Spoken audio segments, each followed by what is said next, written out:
Dante's Divine Comedy is one of the most influential and dense works of poetic literature in the Western tradition, indeed the entire world.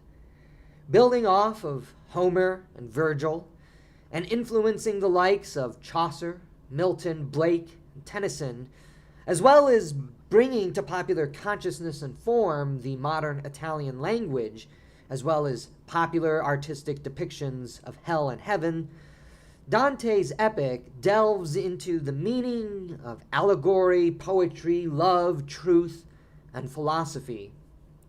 Dante's poetry rests on the classical presumptions of the human being.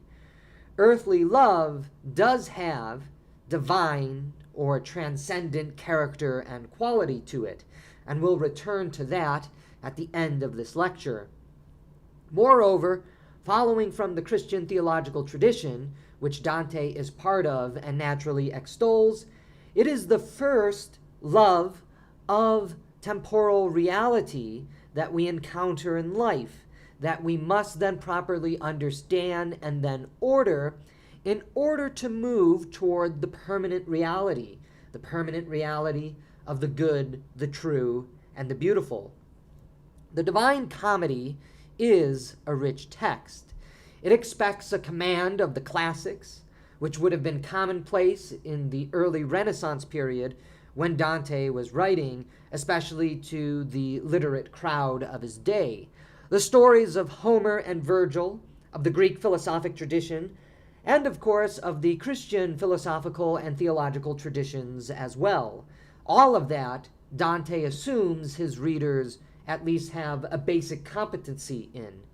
It also explores the heart of Christian philosophy in how hell is constructed, the role of love in salvation, and how miserableness, a life overwhelmed in and by sin, is transcended to a life of blissful happiness, which is what salvation is in Christianity. Admittedly, the poem is ripe with all types of allegories, many layers. It deals with the allegory of the political, it deals with philosophy, it deals with theology, it deals with history, it deals with politics, it deals with Dante's own poetic criticism, his ranking and understanding of the poets down from Hesiod and Homer up to his own time. As such, I can only explore a few of the major themes within the Divine Comedy, starting with the Inferno, and help to give an explanation and a context to what readers are reading and encountering. And we're going to focus on three of the most important themes within the Divine Comedy. Understanding the construction and symbolism of hell, dealing with the Inferno. Dante's relationship with Virgil, Statius, and Beatrice, thus permitting us to have an understanding of the entire movement of the poem, from the Inferno to the Purgatorio to Paradiso, and then finally the political philosophy embedded within the work, which will principally cover the Inferno, but allow us to have a roadmap for understanding the political dialogues and the allegories that we find in Purgatorio and Paradiso.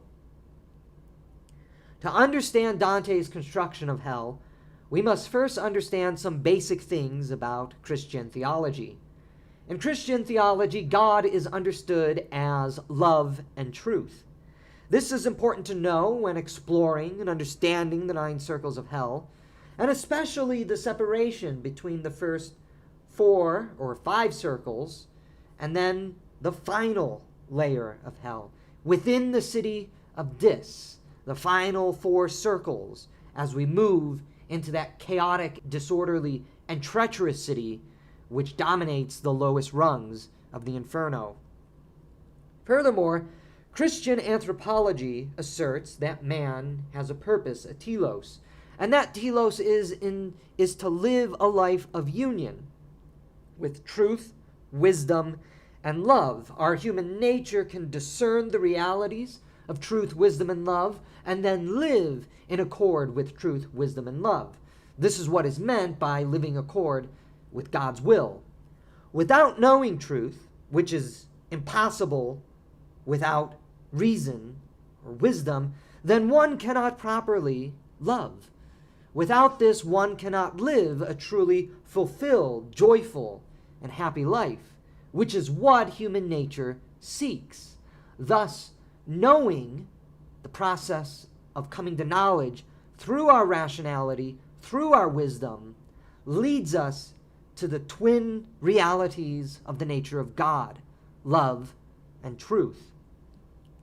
As Dante and Virgil approach the gates of hell, they see the now infamous words, "Abandon all hope, ye who enter here." The reason for this motto is rather simple.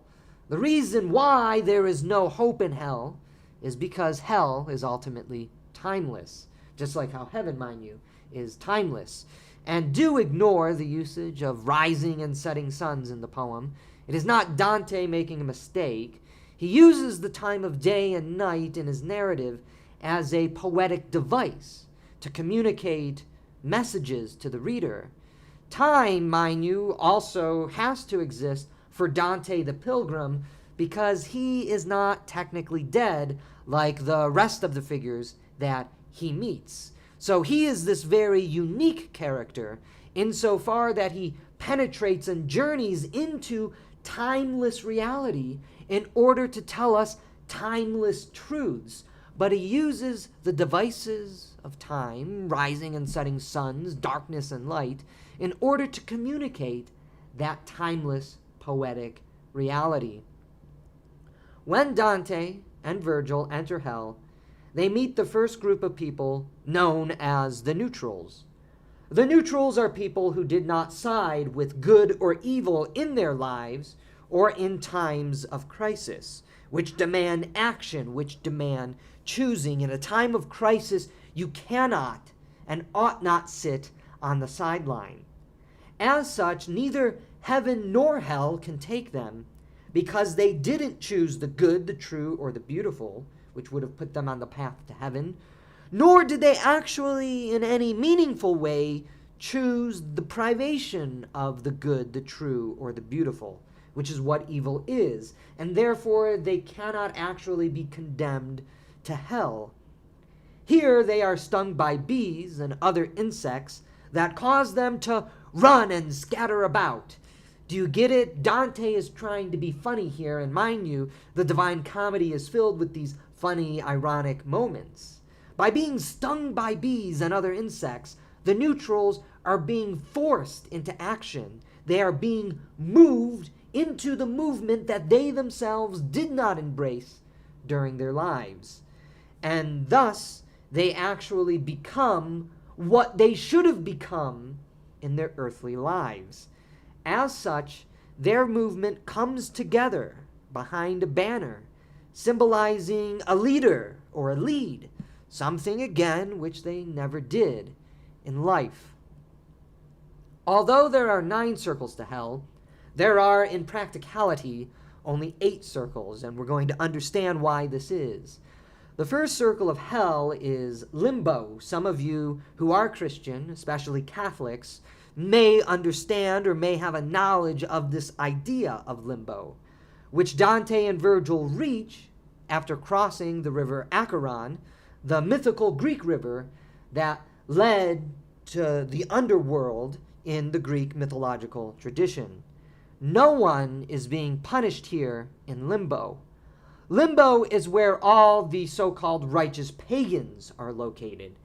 These souls, including some notable Islamic philosophers, are those people who, though not Christian, had achieved the earthly cardinal virtues during their lives.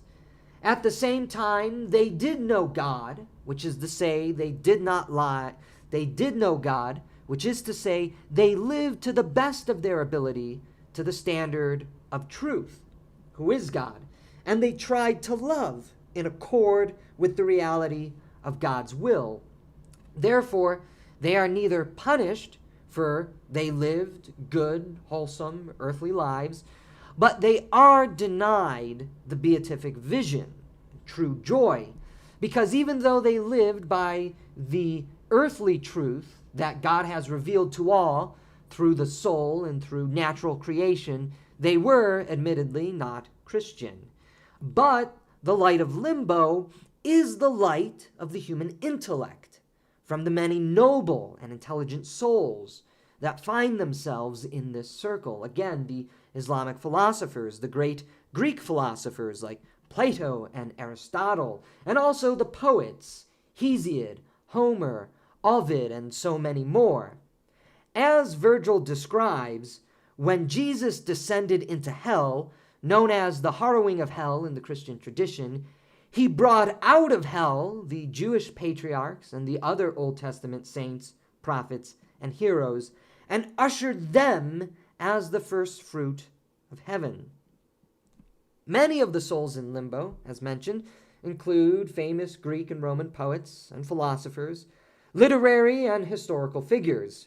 We find Julius Caesar, Aeneas, Ovid, Lucan, Electra, Homer, Hesiod, Socrates, Plato, Aristotle, Cicero, Seneca, the Islamic philosophers, Averroes, Avicenna, and the great Islamic Sultan and General, Saladin. These are people who were either intellectually brilliant and therefore sought to live a life in accord to the truth accessible to them by natural reason, and who therefore mastered the cardinal virtues in life. Yet the cardinal virtues are not enough to bring about eternal joy.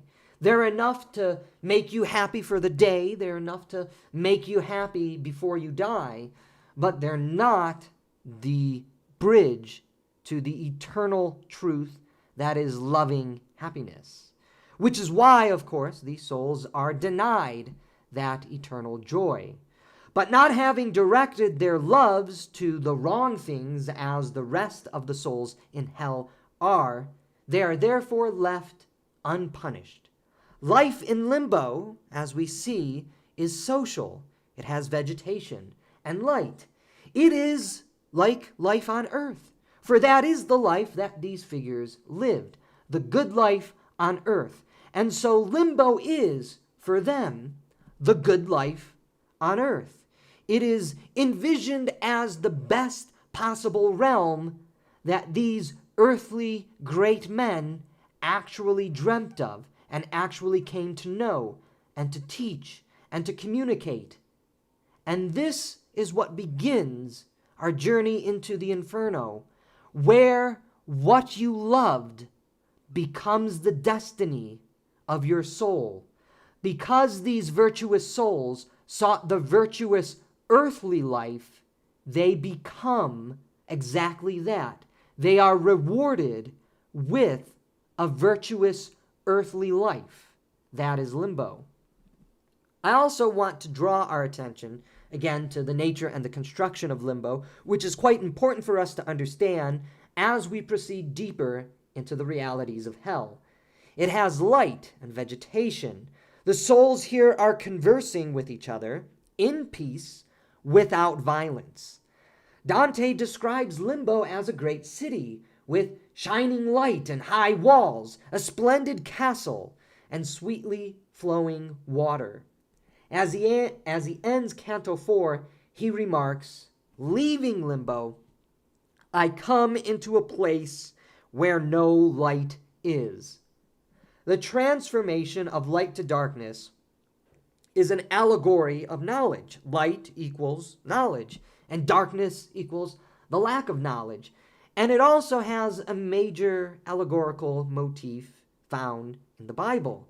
Light equates to God, and darkness equates to Satan and the demons, who we are going to see as we proceed into the lower rungs of hell. Lastly, as Dante is entering hell proper, his face changes complexion to symbolize his movement from light and life in limbo to darkness and death. The remaining circles of hell also are going to have very different environments, have a very different political description to them in comparison to limbo. Dante, in many ways, is also exploring the same question Plato explored in the Republic. What kind of city do we live in? Dante relates the type of city we live in based on what kind of loves and truths we hold and reject in life. And so, moving out of limbo, we now enter the first circles of hell. Moving beyond limbo, we enter the second circle of hell, where people are finally being punished for their sins, and a place where there is no more light.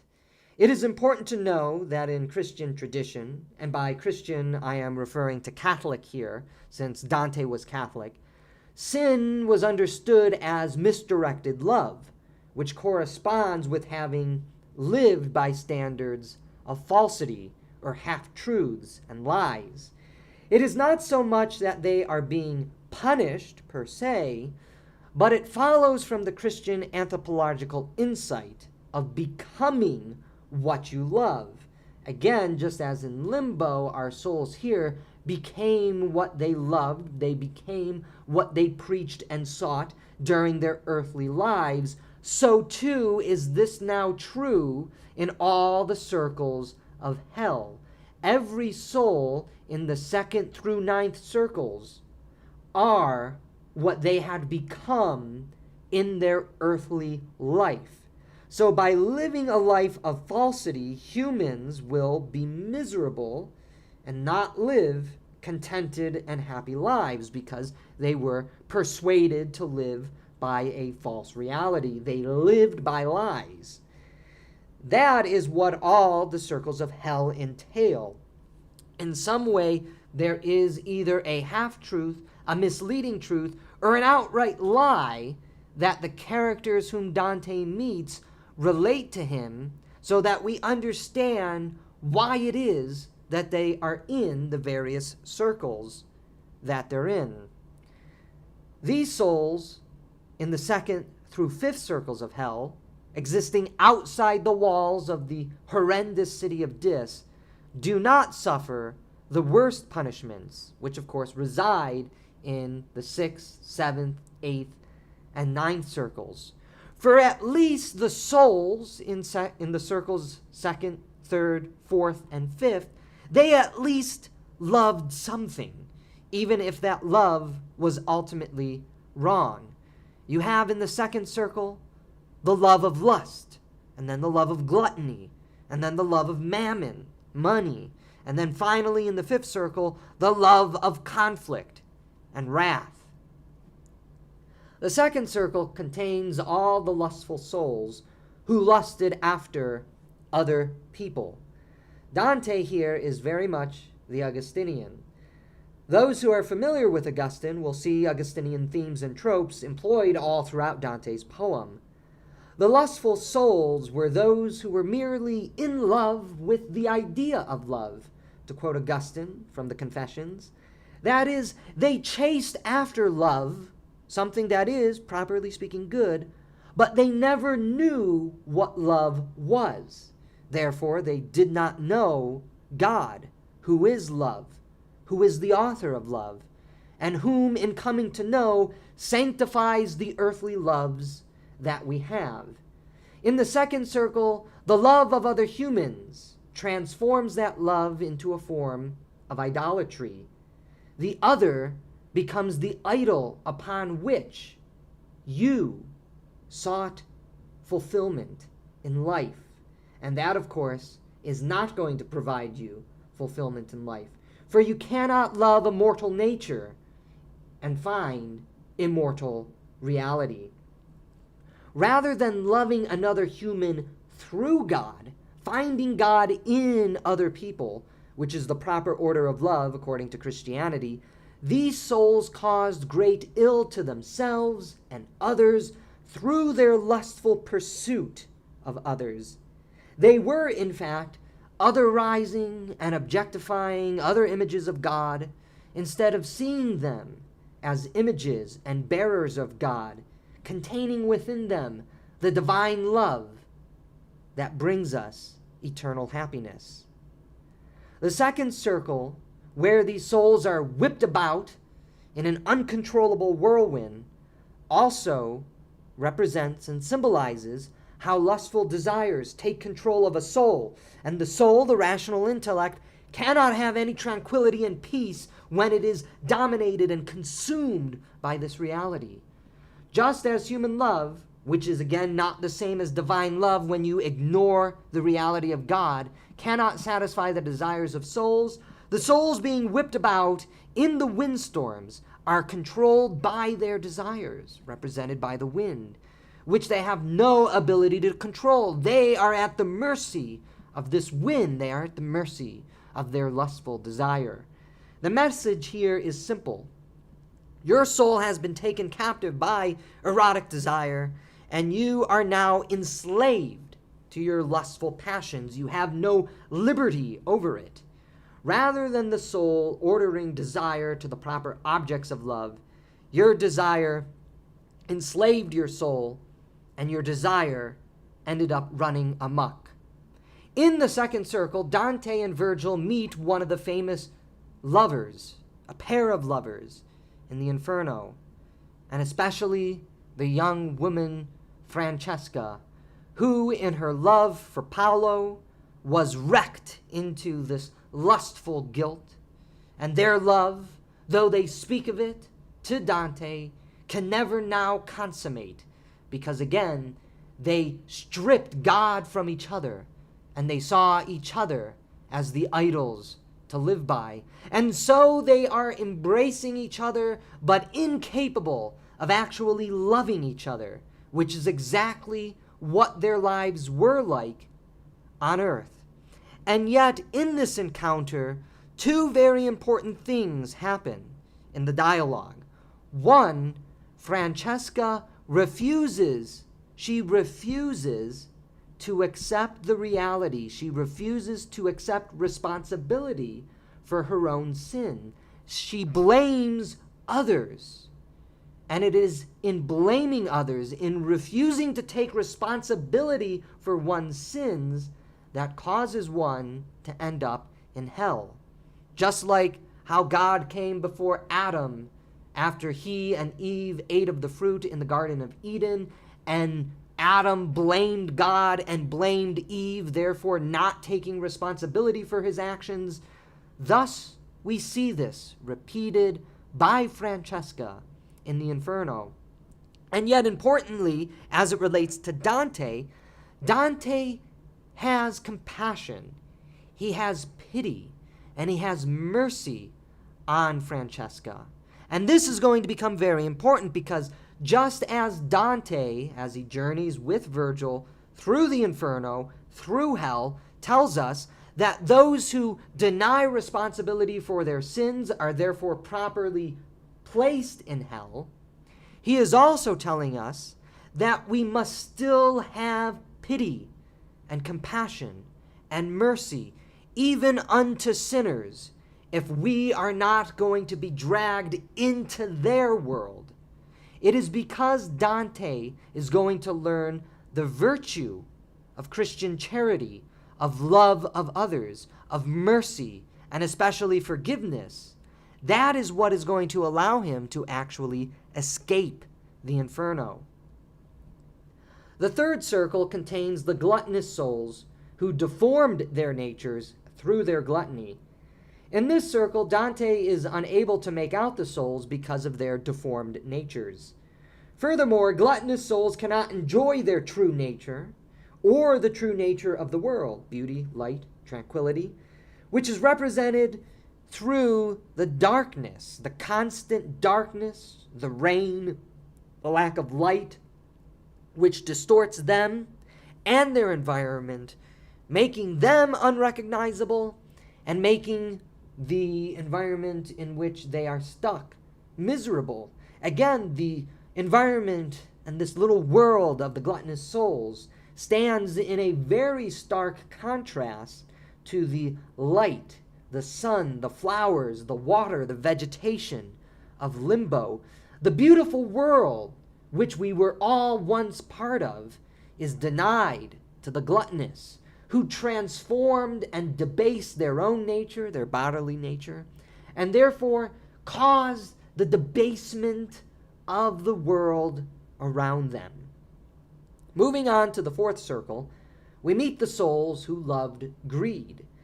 Mammon has long been considered the root of evil, for it represented the debasement of the soul away from transcendent things to only material things, since money is simply a material good.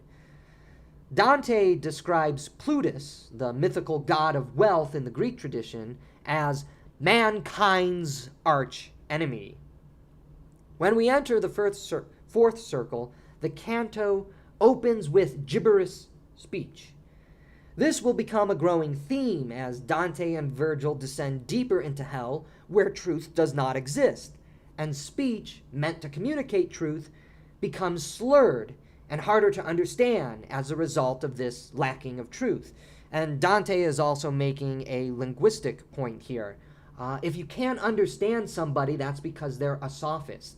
They use language as a form of rhetoric to obscure the truth. So when you're listening to people and you don't understand them, that's because they're not actually communicating any truth to you. And Dante is implying that as we enter the fourth circle of hell. How gibberish speech, that the speech we cannot understand, is ruining souls and leading them further into the realities of hell.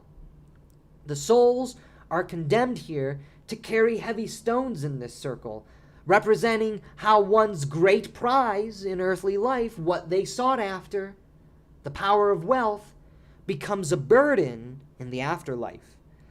What was thought of as one's great possession in the earth and the instrument of liberation and advancement and power on earth now enslaves the soul, hence why the souls here are enslaved by their love of wealth and weighed down by stones that correspond with their relative wealth that they had achieved on earth.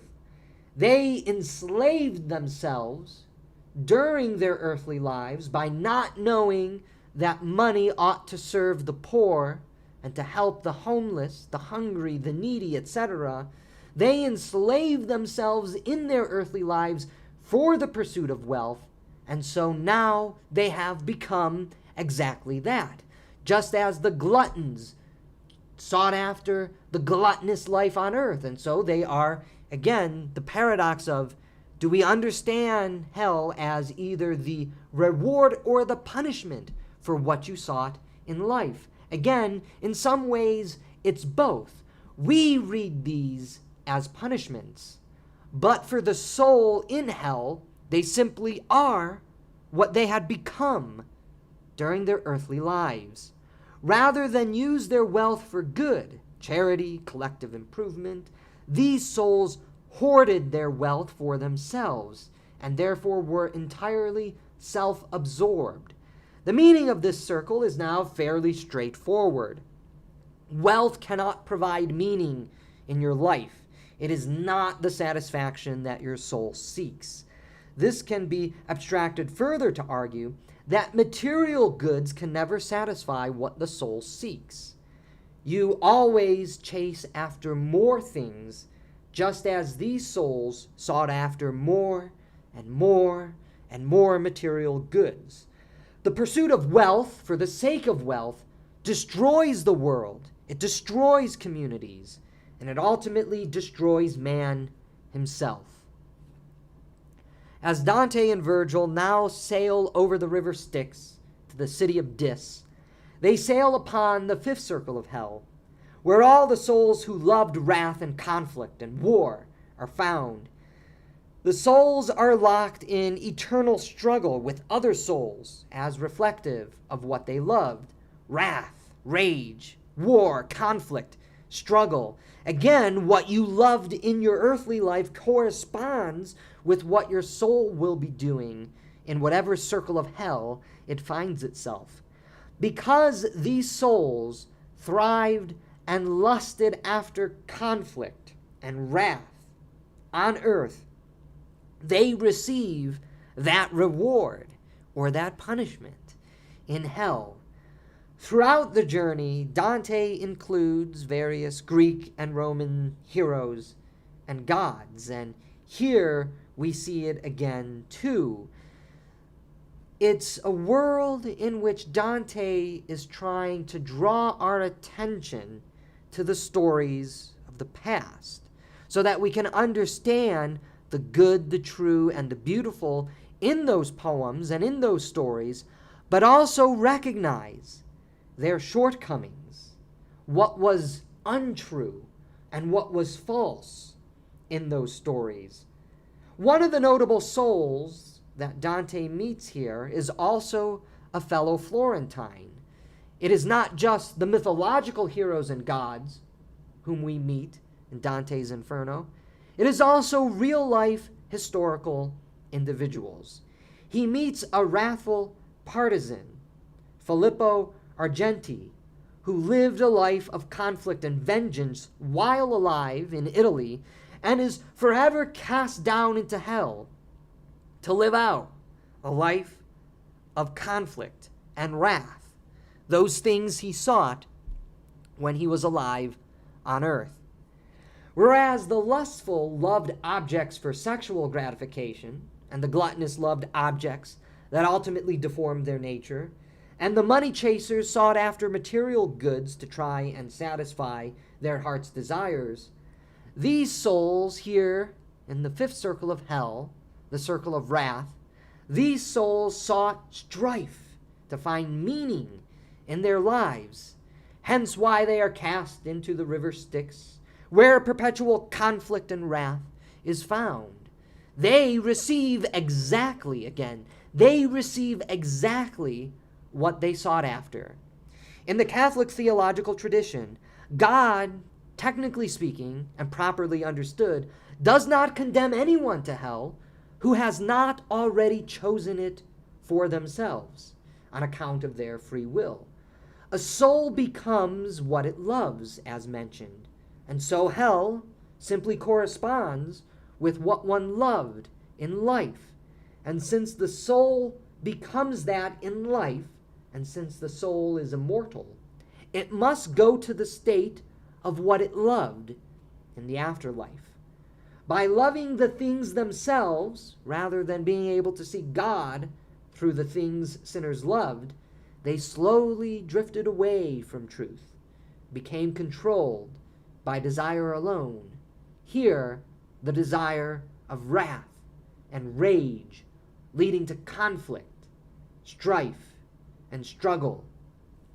Something to take note of in Dante's journey is that, again, in his conversations, the people he converses with, they never take responsibility for their actions. They always blame someone else for their choices. When we first encountered this again with Francesca, perhaps again the most famous of Dante's early encounters, she defends her carnal lust by expressing it in the language of love. An obvious corruption of love, to be sure, because she wasn't able to see God in Paolo and just ended up making Paolo into her God. And so too, the souls in wrath, as we learn, they made wrath, they made rage, they made war and struggle their God. They refuse to take any responsibility for their actions, for the death, the destruction, the brutality that they inflicted upon others. Entering the latter half of hell, we transition from sins, which were marred by that misdirected love, to the outright rejection of fundamental and universal truths. Heresy is the first layer within the walls of the city of Dis. And heresy is not here simply Christian heresy, but heresy to the universal truths that could be known to all, such as the reality of God and the immortality of the soul. The circles of hell to be found within the walls of Dis are again the sixth circle, heresy, which is the willful rejection of truth. The seventh circle, violence done to others, self, and God, including the creation. The eighth circle, fraud, and non-malevolent betrayal. We'll try to understand a little bit about what Dante means here by non-malevolent betrayal. For it is in the ninth circle we reach intentional betrayal and treachery. A treachery and a betrayal rooted in the rejection of the universal truths of love and what love is all about.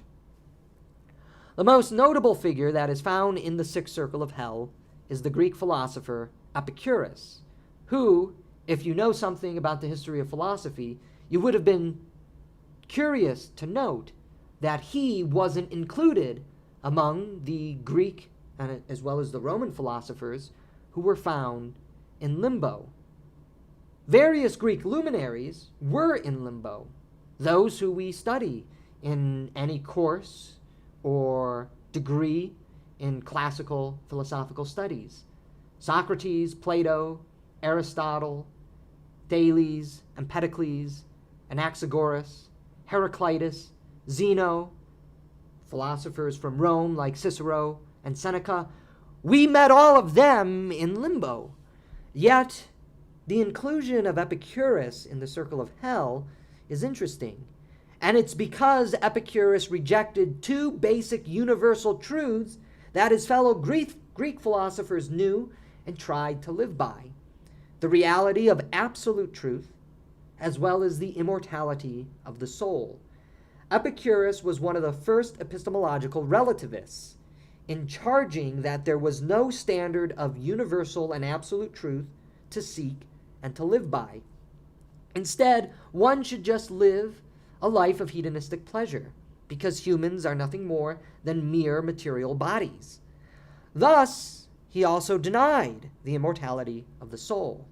In denying absolute truth, and in denying the immortality of the soul, Epicurus is the arch-heretic, because he and his philosophy denies the very universality of philosophy and theology found in Plato and Aristotle, in Christianity and Islam, and so forth. Those who follow Epicurus will necessarily reject all truth wherever it is found. And here I want to point out again one of the great moments of literary irony in the Inferno. The Epicureans, in denying the immortality of the soul and believing everything to be matter, see the purpose of human life as self-centered bodily pleasure before entering the grave. Where are the Epicureans? And where do they all rest? Their immortal souls, which they denied, are entombed forever in graves, which is exactly what they said was going to happen to humans. What a fitting punishment! That this is deliciously ironic, all things considered. Furthermore, they said, before we die, we will enjoy the company of conversation. Yet in being walled up in tombs, buried in the ground, they cannot actually enjoy that pleasure of conversation.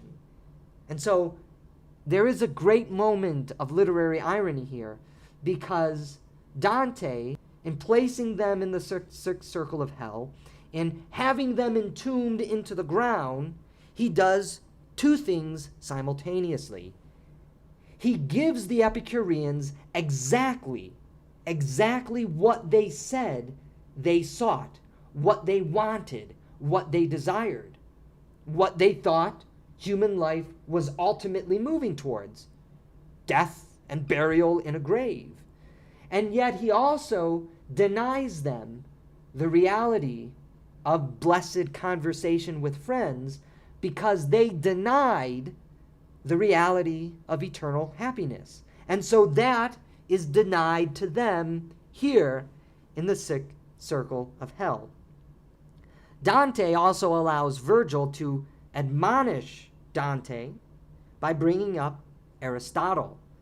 Aristotle had always been a very important and foundational philosopher in Christianity, especially now when we're in the Renaissance period, having moved beyond the inclusion of Aristotle into Christian theology in the scholastic age.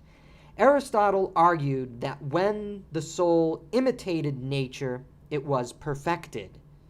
The Epicureans, in denying the soul and arguing that humans should act opposite of nature, become a corrupt shell of humanity. The Christian, who imitates nature, is ultimately perfected, and the true nature of everything is love. This is at the heart of Catholic natural theology, which Dante also studied and strongly promoted in his life. Dante had joined the Franciscan order in his lifetime. And so, because the Epicureans denied two basic truths, the result of Epicurean philosophy, Dante warns us, through the use of Aristotle, is that the Epicurean philosophy will lead to the destruction and death of the human endeavor, because that is what Epicurean philosophy sees as the ultimate end of the human endeavor.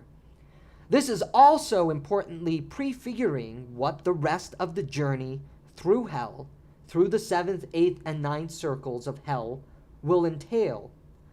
Only those who have a full knowledge of the philosophical and political and theological traditions up to Dante can begin to fully appreciate the poem's depth and intricacy. And hopefully here you can start to see that when you know a little bit more about the history of philosophy and the history of theology, Dante can actually be quite amusing, ironic, and funny. He is giving us some amusing moments, some moments of commedia, of comedy, of happiness, of joy, of laughter, even though we are in the jaws of hell.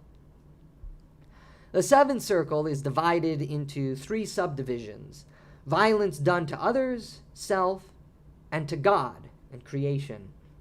The journey of Dante and Virgil through the 7th circle contains some vividly bloody and memorable scenes, like when the bush Giacomo de Sant'Andrea hid and was subsequently torn apart by from the demons pursuing him, or when a poor thorn bush had a branch snapped off by Dante and blood spurted out onto the ground.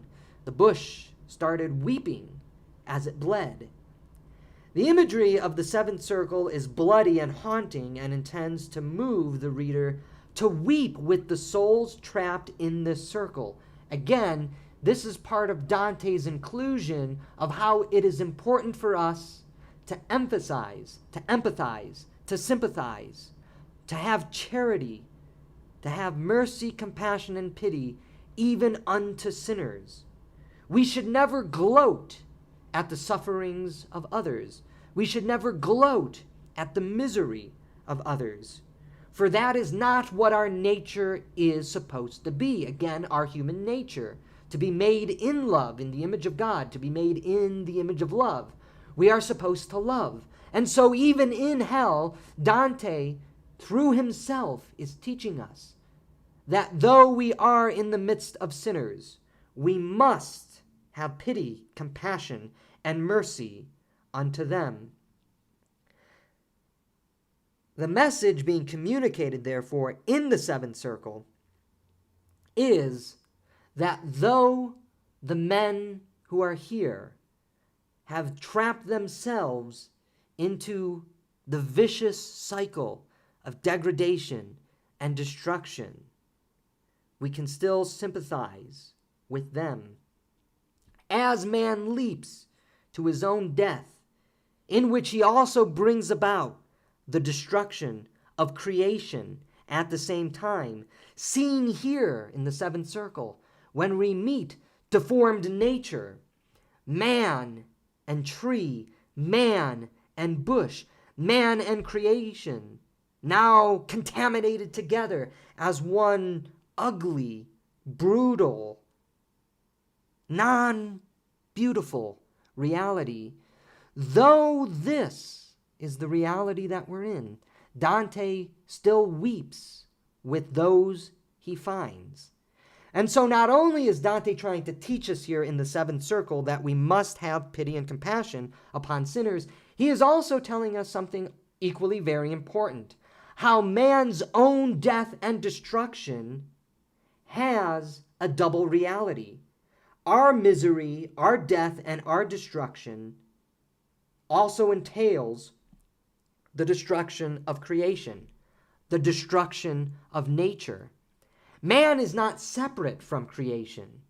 Man is part of creation. Again, we see this in the imagery, in the symbols of man being fused with tree, man being fused with bush. The fall and the violence of men will have consequences to the entire created world. This is premised from the Christian reading of the fall of man. Part of the fall of man in Christianity is man's estrangement from creation.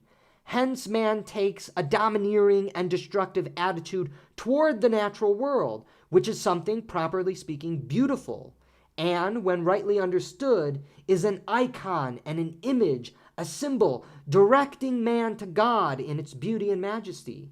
Here we find nature in the seventh circle, decrepit, destroyed, and dying.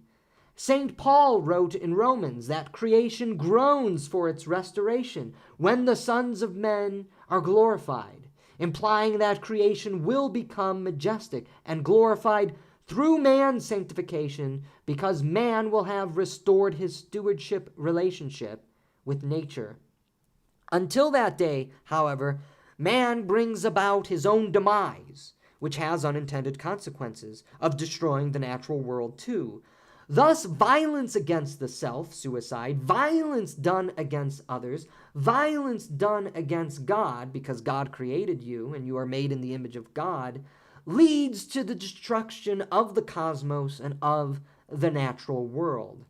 The seventh circle embodies the rejection of man being made in the image of God. Remember again, here in the 6th, 7th, 8th, and 9th circles, we have the rejection of certain fundamental truths, beginning with Epicurus and the Epicurean philosophy, which rejects the reality of universal truth and the reality of the immortality of the soul. And so now here in the 7th circle, man is rejecting being made in the image of God, the rejection that all life is sacred and should not be willfully destroyed writ large, and that the rejection of God himself, through blasphemy, the final of the 3 layers here in the 7th circle, does irredeemable harm not merely to the self, but to the world. I should note that it is here that Dante is also playing creative games with numerology. As we are approaching the darkest and deepest level of hell, thus getting closer to the pure rejection of the good, the true, and the beautiful, we begin to see a corrupt parody of the Trinity in the 7th circle, with 3 layers within this circle, which are all related to some sort of rejection of God, who is, again, truth and love.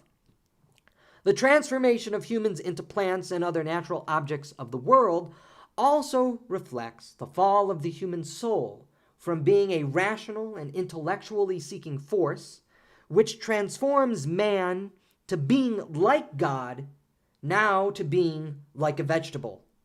In rejecting the truth and the goodness of life, man becomes a beast and a vegetable in the process. It is man who was formed in the image of God, bestowed within him the gift of rationality, which is what the soul is, and the gift of love, which is what the heart is. And in rejecting the soul, again, like Epicurus, in rejecting the ability to love others by doing harm to self and to others, we become vegetables and beasts in the process. Men reject their created state of being as an image of God and thereby private and destroy their rationality and their ability to love. They become pure id. They are nothing but self-centeredness and desire, and they lose the beautiful form, the beautiful body that they once were. The 8th circle of hell has within it the city of Malebolge, and Bolgia's total 10 ditches. An imperfect number, continuing on this symbolic and allegorical theme of numerology, that does not match up with the 9 circles of hell, because there can be no symmetry or proportion or order in hell, since hell is something imperfect. Within the 8th circle are all the souls who caused division, strife, and discord, were only interested in themselves and didn't live to care for others. They betrayed the love and trust of others, again, because they were merely interested in themselves, in their own self-promotion, but in their own desire of self-promotion, they avoid, at least according to Dante, that intentional and malevolent betrayal, which is reserved for the ninth circle. Here we also find hypocrites, politicians. It's going to be a lot more people in hell today now because of just how expansive politics is. Sorcerers, and all the other people who can be broadly characterized as frauds. So Dante, mind you, who lived 700 years ago, was basically already onto something that many of us feel today about our politicians. That our politicians are mostly cheats, liars, scoundrels, and frauds. Yeah, Dante kind of saw that too. He places all the politicians down here in the eighth circle of hell. The sin of fraudulence represents the continuation, of course, of the decline of truth. In this circle, the truth of trust of others is destroyed because of a false presentation. Not being truthful in presenting yourself is what is rejected. And so again, Dante thinks that this entails not actually being malevolent, because it wasn't so much, according to Dante's ethic of intentionality, that you were deliberately trying to mislead others. It was that you deliberately just misinterpreted, had a mispresentation of yourself. You lied to yourself. You lied about who you were to yourself, and thus went into the world as the embodiment and the incarnation of fraud. Jason, the Greek hero, is the most famous mythological hero who represents this. Jason, interested in his elevation to kingship more than anything else, thus betrayed the love and the trust of others. Again, so this is a self-centered fraud, a reflection of the Augustinian principle of the incurvatus in se, the inward curve to the self, that foreshadows and prefigures the more extreme version of self-centered fraud that is contained in the ninth circle.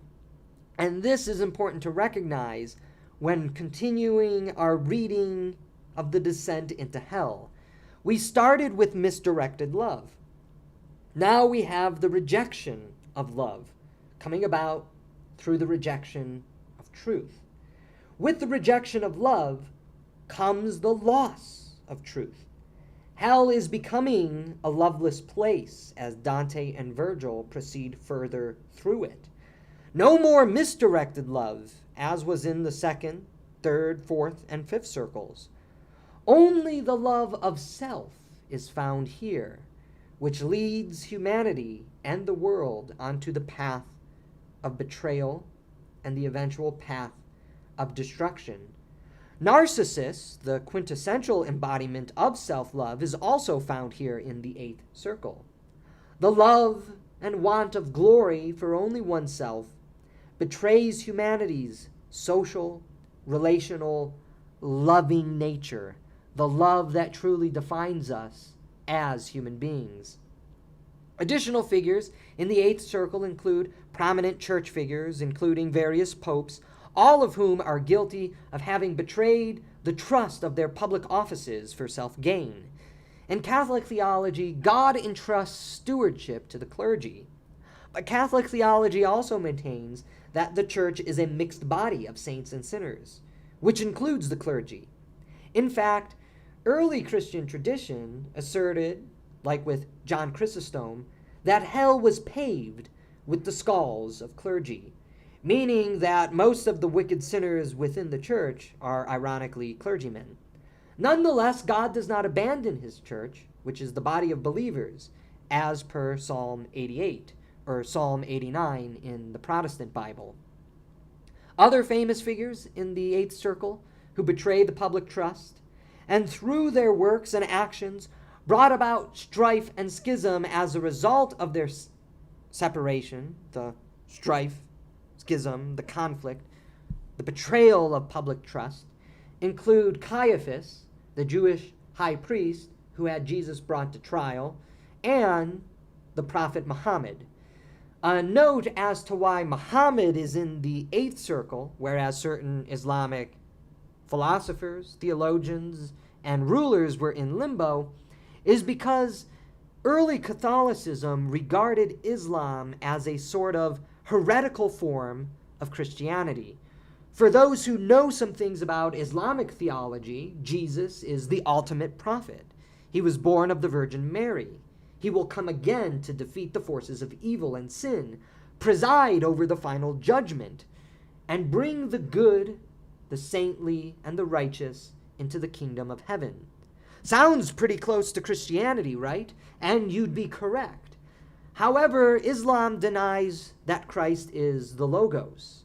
Instead, the law, Sharia, is what brings about human happiness through submission to the law rather than finding love, wisdom, and truth in other human beings, i.e., seeing Christ in others. Because there is some closeness to the religions of Christianity and Islam, Christianity, again, early Catholicism, regarded Islam as a sort of heretical sect, with teachings similar to Christianity, but ultimately rejecting Christianity.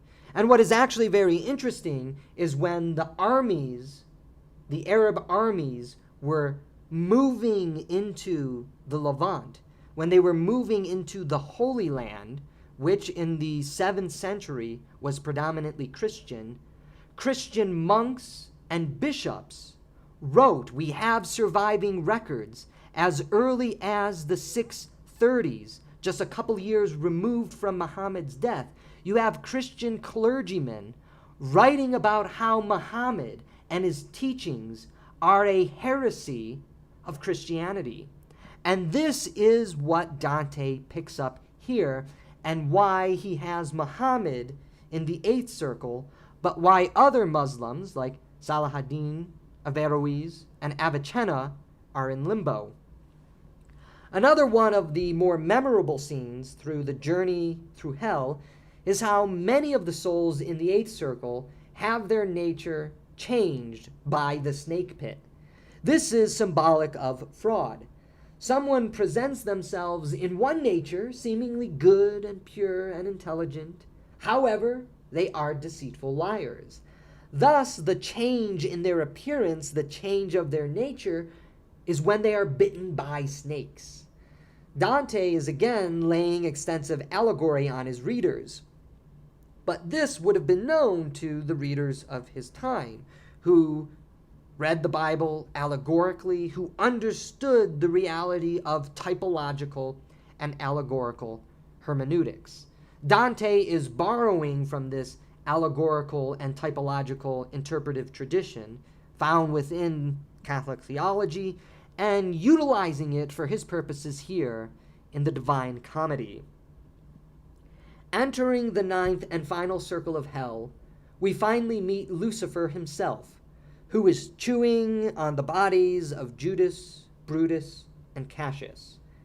The other souls in the 9 circles are also all traitors. Treachery is considered the worst sin in Catholic theology because it is the ultimate betrayal of basic truths that only occurs with malevolent intent on the part of the perpetrator. It is the betrayal and the rejection of love itself. Because those who betray their family are guilty of rejecting the love due to family.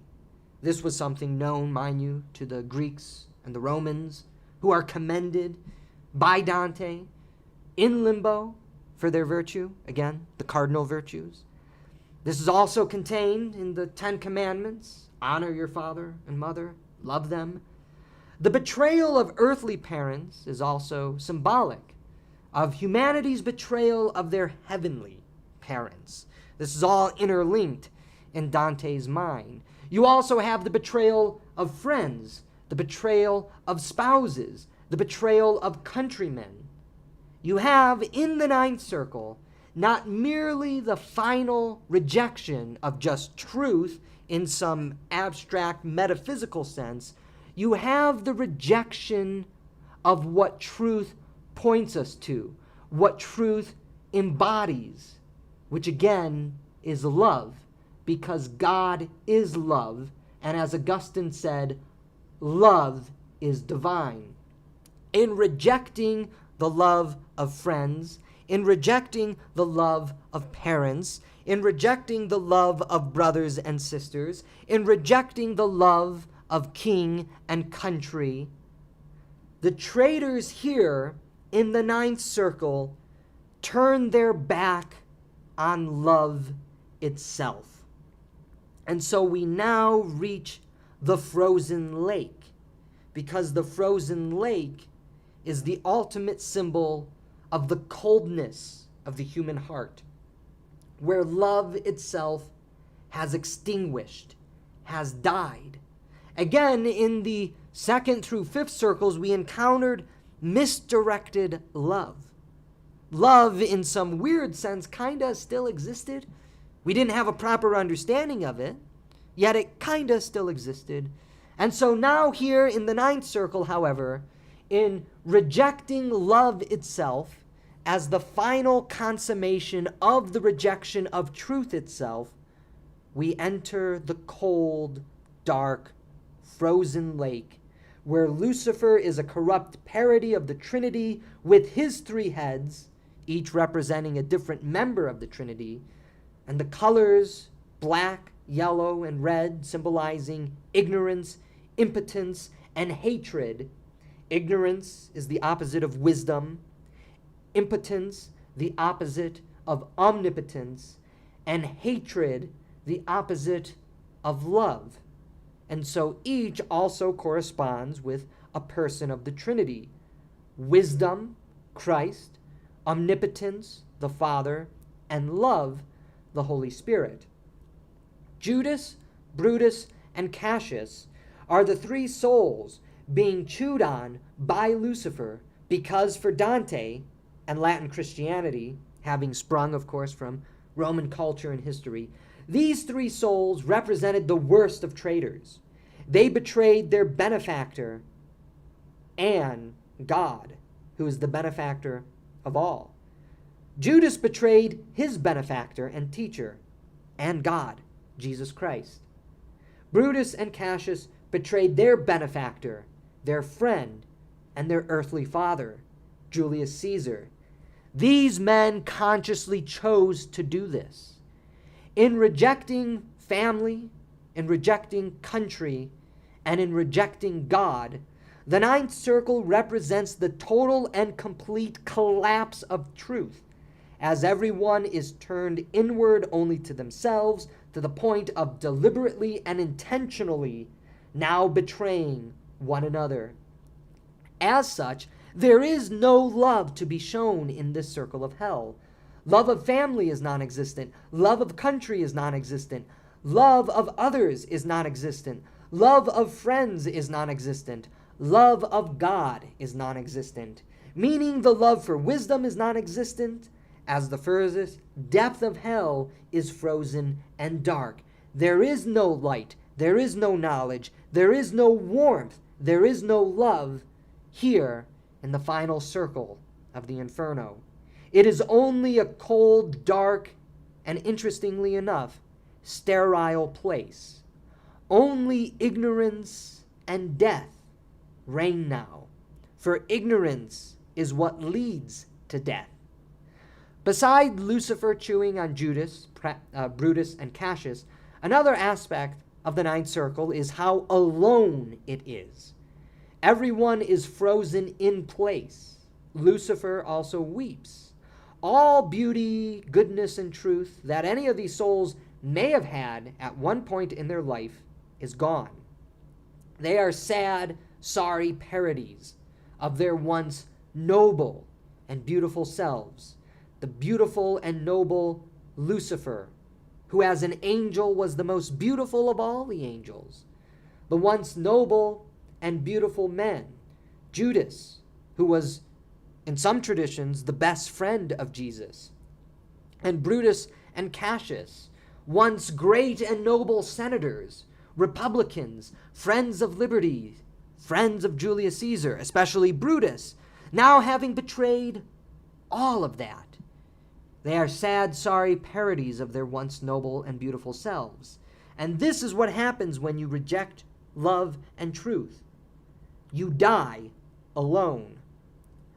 So as Dante and Virgil slip down the body of Satan to enter the other side of the world, because the medievals actually knew the world was round, contrary to popular misconceptions, the Greeks and the Egyptians learned that the world was round. Dante concludes the Inferno by saying, "We climbed, he first and I behind, until, through a small round opening ahead of us, I saw the lovely things the heavens hold, and we came out to see once more the stars." That Dante ends the journey through hell with a return to the light, the stars, which is wisdom, and directs our souls, rational faculties, up to it, transcendence. We leave behind the world of the cold, the dark, and the dead, and re-enter the world of light, warmth, knowledge, and love. The stars represent love and knowledge, the two things needed to understand the order of the world, of life, and how to live. Dante, for the record, poetically ends each of the three books with seeing the stars above, an important symbolic image that humans, head erect and tall, as Augustine explains in The City of God, are meant to gaze at the beauty and the wonder of the cosmos, and through the sacramental reality of the cosmos, be awed by its beauty and love, which point the soul back to God. In understanding Dante's construction of hell, we should take away a few things. That the circles of hell correspond with what we chased after, what we desired, what we loved in earthly life. So at once we can understand this as punishment because we are in hell, yet at another level we can understand this as simply becoming exactly what we desired. We have now become what we loved. That is what is going on when we journey through all the circles of hell. You also have the understanding of hell as constructed by Dante as a place where love and truth are ultimately extinguished. Love and truth evaporate and disappear by the final circle of hell. The only love that is seen as we journey now into the final circle is ultimately the relationship of love between Dante and Virgil. And we're going to talk about that next. And then finally, it's important for us to recognize again that regards Dante, though Dante is journeying through hell, though Dante is meeting sinners, though these sinners are deserving their place in hell, he always has a certain tear of compassion, a tear of mercy for them. For Dante is also communicating to us that if we are to avoid hell, we must not become the callous, the cruel, and the indifferent souls that are the souls in hell. And so now we are going to turn to Dante's relationships of love with Virgil, with Statius, and of course, with Beatrice. Midway along the journey of our life, I woke to find myself in a dark wood, for I had wandered off the straight path. Thus opens Dante's grand epic of love. But why did the pilgrim poet have to descend into hell, of all places, before he could climb Mount Purgatory and take his seat in the blossoming bud of the white rose of heaven? The Divine Comedy is a love epic. It is the greatest love epic. It is the most ambitious love epic ever crafted by the hands of a mere mortal. Dante descends into hell to learn to love again by the most extreme examples of misdirected love, and also through his relationship with Virgil. When Dante begins his epic, he states he is having a sort of midlife existential crisis. The poem is about him, but it is more than about just him as Dante. Dante says that midway along our life, he awoke to find himself in a dark wood because he had wandered off the straight and true path. That straight and true path is the path of love, the product of the human heart that we all share, that we all have. It is our life, our heart, and our love that we also find in Dante. It isn't surprising, given this reality, that the first proper circle of hell is the sphere of lust. Lust is the beginning of misdirected love, as we've just covered, as evidenced by the pilgrim's discussion with the wounded lusters, Francesca and Paolo. The two had carried on an illicit affair for over a decade. Francesca, as mentioned in talking to Dante, subtly blames Dante the poet, for she had read some of Dante's love poetry and felt in her heart that the love that Dante spoke of was not the love of God, but the love of mere mortals. It was Dante's romance poetry that had captured the heart of Francesca and filled her heart with erotic intent that ultimately was her own undoing. Dante takes pity on Francesca and faints. In the beginning of all three parts of the Divine Comedy, Dante invokes poetry to guide him. "O muses, O high genius, help me now," he frantically cries at the beginning of the second canto of the Inferno. Before ascending up the slopes of Mount Purgatory, Dante invokes the muses again. "Here let death's poetry arise to life, O muses sacrosanct, whose liege I am, and let Calliope rise up and play." By the time Dante enters into heaven, Dante invokes Apollo. Apollo, being the god of the sun, was also the god of poetry. "O great Apollo, for this final task, make me a vessel worthy to receive your genius and the longed-for laurel crown." Dante invokes the muses and the gods of poetry in his journey because poetry, up through Dante's time, had love at its great theme. The epic poetry of Homer, though surrounded by the maelstrom of war, chiefly concerns itself with love. The love of the troubadours of Provence. They were the great love bards and poets who set the medieval world aflame, and Dante meets one such troubadour on his ascent up Mount Purgatory. But in the Latin mind, no greater love poet stood out than Dante's own guide through hell and purgatory. Virgil was the chief poet of love in the Latin-Roman world. His epic is a grand tale of love, which Dante feels insignificant in comparison to, as he exclaims, "I am not Aeneas." He tells this to Virgil before journeying to the underworld. Virgil's additional poetry, like the eclogues, also chiefly concerns itself with the nature of love. "Omnia vincent amor," Virgil famously wrote in the 10th eclogue.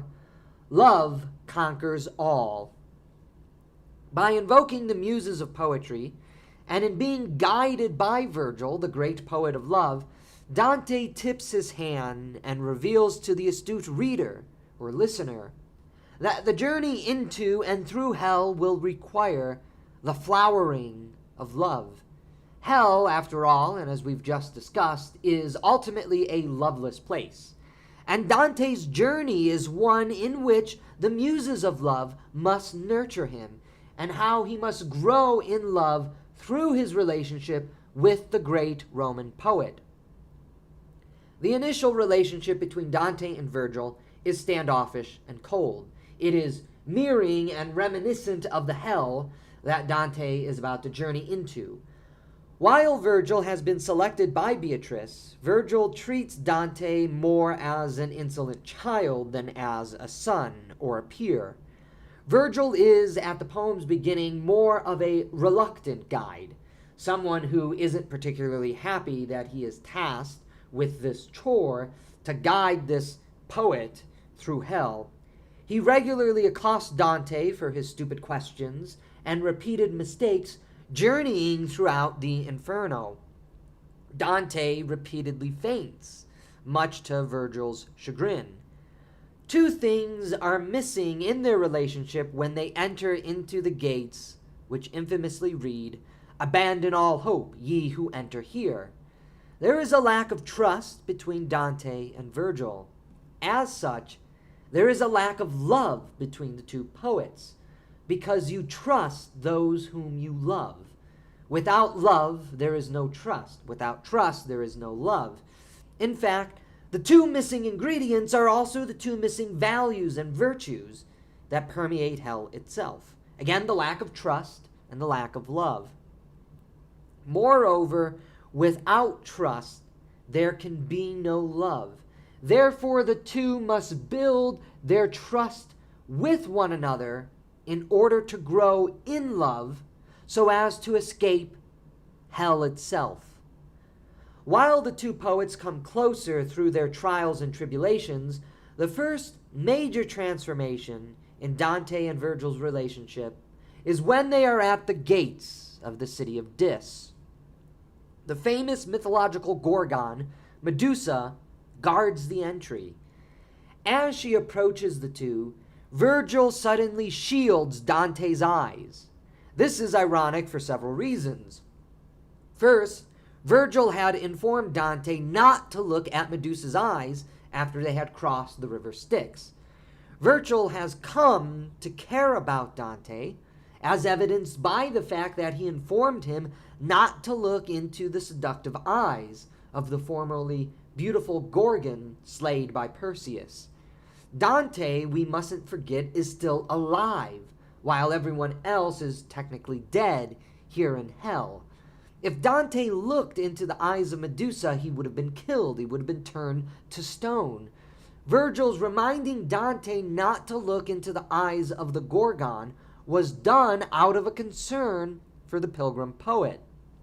Second, the fact that Virgil shields Dante's eyes also indicates his lack of trust.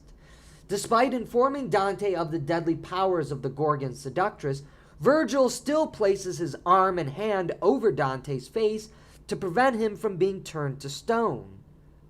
Third, perhaps most ironic of all, the fact that Virgil shields Dante's eyes beyond being indicative of his lack of trust in Dante also simultaneously indicates his growing love for the poor pilgriming soul, even though the two still haven't reached that sacred bond of loving trust.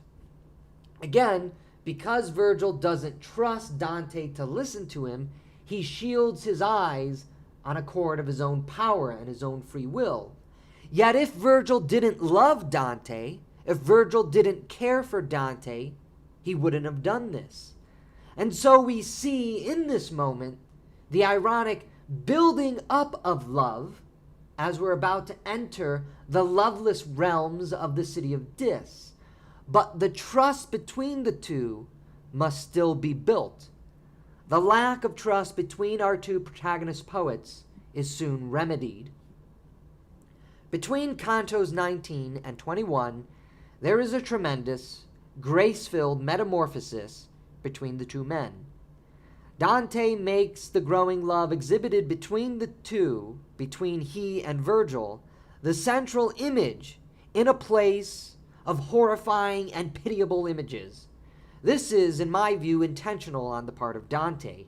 Because they are in hell, and hell is a loveless place, Love needs to grow into a burning fire between Dante and Virgil in order for the two to further proceed down the abyss, in order to exit hell and begin the long and arduous journey up Mount Purgatory.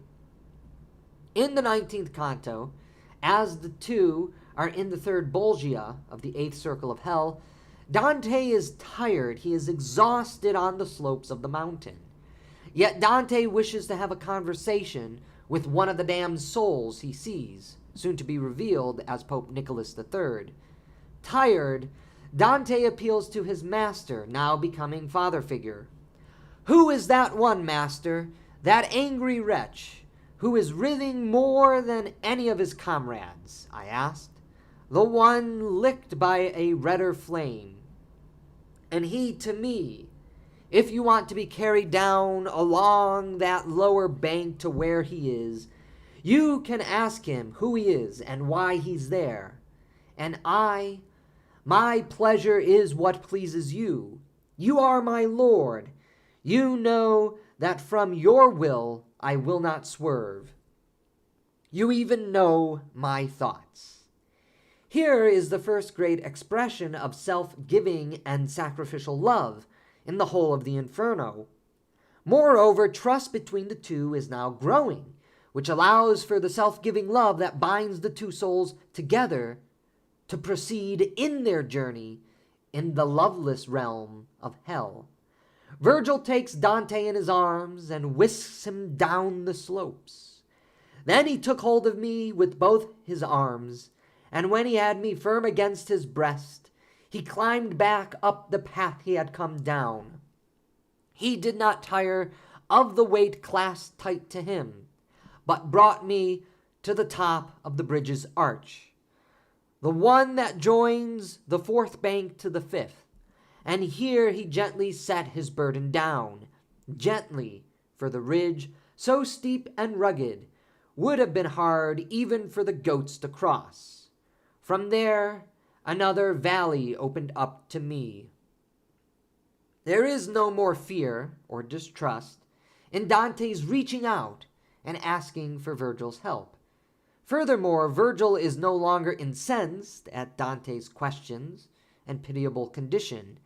As the intermediary guide, a sort of in persona Christi, in the journey through hell, Virgil is there to help carry Dante when he is exhausted and cannot continue on any longer on his own power. Love, as we begin to see in flesh and blood imagery and activity, truly does conquer even the deepest levels of hell. Despite the progress made in loving each other, wherein Virgil has now become more of a father to Dante than a mere guide, there is a final barrier that the two must overcome. There is a hidden, invisible wall that the two have yet to cross. That hidden barrier is, of course, the barrier of forgiveness, the greatest reality and manifestation that love can manifest. Though the two have learned to love each other in a self-giving and a self-sacrificial way, with Virgil lifting up Dante as his burden, the two have yet to learn the high value and the virtue of forgiveness. Before they can proceed into the final circle of hell, this incredible literary construction on Dante's part must be realized. It must be manifested. The two must learn to forgive each other as the highest expression of their learning to love in order to escape hell itself. In the 30th canto, that final barrier of learning love as forgiveness is overcome. Dante, the typical childish pilgrim as he is at times in the Inferno, begins to dally and waste time, absorbed in a debate between two narcissistic sinners, appropriately near a pond of water. Virgil is angered by Dante's dallying and accosts him. Dante tells us that in hearing Virgil's anger, he was filled with shame. Upon looking at the face of Dante, Virgil also recognizes he has wronged Dante in his outburst of anger. Virgil tells Dante to forget about his outburst and to forgive him. Dante pardons Virgil's outburst in the first and only act of loving forgiveness in the whole of the Inferno. I was listening, Dante says. I was listening, all absorbed in this debate, when the master said to me, "Keep right on looking a little more, and I shall lose my patience." I heard the note of anger in his voice, and turned to him. I was so full of shame that it still haunts my memory today. Like one asleep who dreams himself in trouble, and in his dream he wishes he were dreaming, longing for that which is, as if it were not. Just so I found myself unable to speak, longing to beg for pardon, and already begging for pardon, not knowing that I did. Less shame than yours would wash away a fault greater than yours had been, my master said, and so forget about it. Do not be sad. If ever again you should meet up with men engaging in this kind of futile wrangling, remember I am always at your side. To have a taste for talk like this is vulgar. This moment is important because, as mentioned, it is the only instance of forgiveness in the Inferno. Had the two not learned forgiveness, they would have been trapped in hell for all eternity. For lacking forgiveness is what brings us to hell. Without a moment of forgiveness, the journey into hell would have failed. For it is their journey into hell which brings them to the reality of forgiveness, which allows them to continue the journey through hell to purgatory and to eventually heaven. Without forgiveness, Dante and Virgil would have been trapped in the eighth circle of hell. Without forgiveness, without the reconciliatory power of love, which moves the stars, Dante and Virgil would have been lost forever. In Dante's sojourn through hell, the great poet pilgrim learned how to love again. He learned mercy, he learned pity, he learned compassion for sinners. And at the end of his journey into hell, he learns about the power of forgiveness. Hell is a cold and dark and loveless place. The only light, warmth, and love that flickered through the 9 circles was the love that Dante and Virgil learned in the presence of each other, because love requires another. And having learned love, they conquered hell together. Omnia vincent amor. Love truly does conquer all things. Love can even conquer hell itself. And so together they begin their ascent up Mount Purgatory with the beautiful stars as their guide. I saw the lovely things the heavens hold, and we came out to see the stars once more, Dante says. Here let death's poetry arise to life. O muses sacrosanct whose liege I am, and let Calliope rise up and play her sweet accompaniment in the same strain that pierce the wretched magpies with the truth of unforgivable presumptuousness. Thus was Dante's opening prayer as he entered purgatory and prepared to climb the 7-story mountain of love. Dante's Divine Comedy, as we've been lecturing on here, is more than just a Florentine's fantasy of revenge and a poetic allegory of the Christian faith. In many ways, it is an epic paying homage to the book, interweaving the history of love from the pens of mortals to be concurrent with the drama of salvation revealed in sacred scripture. Dante, wandering in a dark wilderness for having wandered off the straight path, prefigures and foreshadows what the rest of the 100 cantos of the poem will deal with. fleeing from that dark wilderness and returning to the straight and true path. By wandering from the straight and true path, Dante has strayed from love. And by finding himself in a dark wilderness, a dark forest, a blackened environ which blinds him, he had flung himself into hell by his aimless wandering. Sent by Beatrice, Dante's love, Virgil, as we've just covered, rescues him, and the two begin their infamous journey to hell and back. They've escaped hell because they've learned love. And again, Dante has chosen Virgil because Virgil was the great poet of love in the Roman tradition. And now we are going to meet another great Roman poet, that other great Roman poet that we've all forgotten in modernity, but that Dante considered the second greatest love poet, the second greatest epic poet, the second greatest poem, the second greatest poet in the history of Rome. And that is the poet Statius. There is a poetic genius to Dante's journey through hell and now up Mount Purgatory. Again, love conquers all. It is Virgil's Aeneid, the grand tale of love, where Aeneas embodies the love for family and fatherland through his arduous and painstaking journey to Lavinian shores, that Dante uses to inspire himself. I am no Aeneas, yet he is Aeneas. I am no St. Paul, yet he is St. Paul. I am no Virgil, yet he is Virgil. I am no Statius, and yet he is Statius. Ascending Mount Purgatory is a grueling task for Dante. He is proud and therefore weighed down by his pride.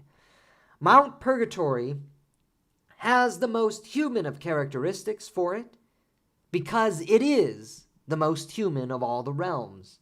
Where hell saw the rejection of humanness through the corruption of love, in the circles of lust through wrath, and in the formal rejection of truth and love, all the rungs of hell inside the city of Dis, Mount Purgatory is the place where love is ultimately nurtured, directed, and eventually realized at the top of the mountain.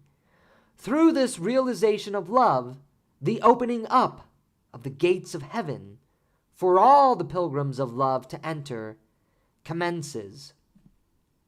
St. Thomas Aquinas argued that the soul is potentiality moving to actualization. In that actualization, which is found in agency, free will, the understanding of the good, the true, and the beautiful, which all souls are directed to, realizes itself in the freedom to choose the good, the true, and the beautiful. Of course, what is that force, that reality, which moves the soul to actualization and the choosing of God's goodness and beauty? It is love. Love is called the unitive force, the angelic doctor explained in the Summa Theologia. Love is the force which binds all things together in a unitive harmony. It is important to recognize that while hell was cold and dark, Mount Purgatory is a place where light and warmth are now found. The sun appears where it had no appearance in hell. Moreover, it is equally important to realize that the souls make their progress climbing up Mount Purgatory through the purifying love of the sun. The sun is a symbol of love and wisdom, the light which draws burning hearts after it. St. Paul teaches that God is an all-consuming fire, the all-consuming sun. When the consuming fire of God is visible and beautifies the world of purgatory, the souls, moved by that call and that image and symbol of love, ascend closer to paradise before being able to pass from the earthly Jerusalem to the celestial Jerusalem. The most important person Virgil and Dante meet in their pilgrimage up Mount Purgatory is the poet Statius. Statius was the author of the epic poem The Thebaid, the second greatest Latin epic poem only after Virgil's Aeneid, at least of course to Dante, and what was also considered to be true in the Renaissance era of Italy. Virgil was read by everyone, but so too was Statius. Statius even serves many purposes within the poem. He is the heir of Virgil, and he was, according to Dante and early Christian tradition, a secret convert to Christianity. As such, not only is he the heir to Virgil, poetically and historically, Statius lived after Virgil had died, he is the heir to Virgil as the poet instructor of love to Dante as they reach the top of Mount Purgatory. In that ascent, the poets all converse with one another about the nature of love, about the only thing that truly matters in life, love. Statius is, therefore, the bridge connecting pagan Rome, Virgilian Rome, to Christian Rome. Thus, Virgil enters purgatory incapable of being the bridge to take Dante to heaven. And so Statius is necessary, because Statius represents the supersession of Virgil into the baptizing waters of Christianity. Dante pays the great poet his homage by including him in the moving entourage of love poets, now numbering symbolically 3, as they progress ever closer to the celestial realm of love, which they had all written about in their various ways. The 3 poets of love in Purgatorio are burning and sojourning hearts of love, who also engage in face-to-face conversations with one another. Again, sacramentally, this relationship, this friendship, is prefiguring and embodying the Trinity, the triune reality of love. Thus, just as the Trinity is the reality of love, this human instantiation of the Trinity, the love of Virgil, Statius, and Dante, must be 3. Again, Dante is using the symbols of numbers to communicate something to his readers. They are then the poetic manifestation of the Trinity, for they are in a loving union, a loving relationship with each other, and engaged in acts of speech with one another. They are speaking on the nature of poetry. They are discussing the meaning of poetry. They are discussing how love poetry brings us and directs us, how it brings the heart and the soul and directs the heart and the soul to heaven. Statius becomes the poet who symbolizes the passing of the torch of love poetry to Dante, just as he took up the torch from Virgil. And now, with Virgil and Statius having traveled with Dante, and Virgil having returned to limbo, the great flame passes to the immortal Florentine as they prepare to enter the realm of the White Rose. Dante's inclusion of Statius in the pilgrimage is theological and poetic. As mentioned, there are 3 poets journeying together up the mountain to enter the realm of the Trinity. Virgil may be relieved by Beatrice at the top of Mount Purgatory, thus keeping the pilgrim group at 3, but the number 3 becomes a central guiding symbol in Purgatorio. Additionally, that all 3 are poets and all 3 are Romans allows Dante to communicate the power and the directionality of poetry. In their conversations, in their relationship, Dante, by including Statius with Virgil and himself, is telling us something rather profound. And mind you, Dante at least momentarily, as they're journeying up Mount Purgatory, includes many other poets, some famous and others largely lost to history, kind of like Statius. And this is equally essential to the movement of the Divine Comedy. If Dante's epic is the story of the drama of salvation, the greatest drama and story ever told, it is also a story of the history of love poetry, from Hesiod and Homer, whom we met in Limbo, through Virgil and Statius, up to a number of the medieval and the Renaissance poets, the troubadours and the Italian poets. Here let from the dead poetry rise up, O sacred muses, since I am yours. By having Statius as part of the entourage, part of the trio of love poets, Dante is suggesting to us that poetry, speaking the reality of love, speaks a philosophical truth. It speaks a theological truth. And it speaks the truth of human nature. Dante is bringing himself into the realm of the apostles, the poetic apostles of love and truth. Dante opened Purgatorio by brilliantly prefiguring what the journey up Mount Purgatory reveals, just as he had done in the opening lines of the Inferno, where he cried out to the muses for help. O muses, O high genius, help me now. He is also informing his reader that poetry can lead to conversation and turn the human gaze up to the heavenly realms, to heavenly things. In fact, without poetry, without love, we cannot ascend. That is the fundamental message of Purgatorio, just as it was in the Inferno.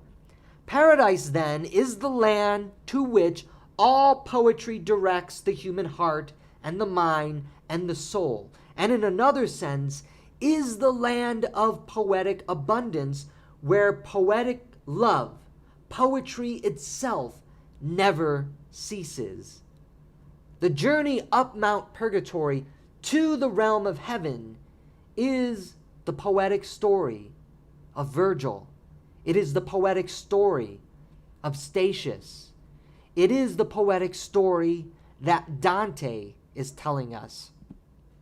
It is fitting that Dante's Epic of Love has the poets and the theologians of love, who are poets in their own right, guiding him into the land of the white rose, the very flower of love. Where the poets directed Dante to the celestial sphere, again represented by Virgil and Statius in Purgatorio, talking about the nature of poetry, and as they talk as friends concerning the nature of love in poetry, they journey every bit closer to heaven. And so it is that Beatrice now appears, who will teach Dante to always love God. And then we also meet the great mystic theologian, Saint Bernard of Clairvaux, who explains to Dante the love of God, which guides Dante through the heavenly spheres of love itself. Love literally carried Dante through hell, love in the form, the incarnate form of the poet Virgil. Love called Dante up Mount Purgatory through the love poetry, the conversations of Virgil, Statius, and Dante.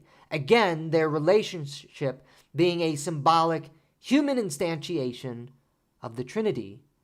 And now love is going to instruct Dante in the cardinal and theological virtues.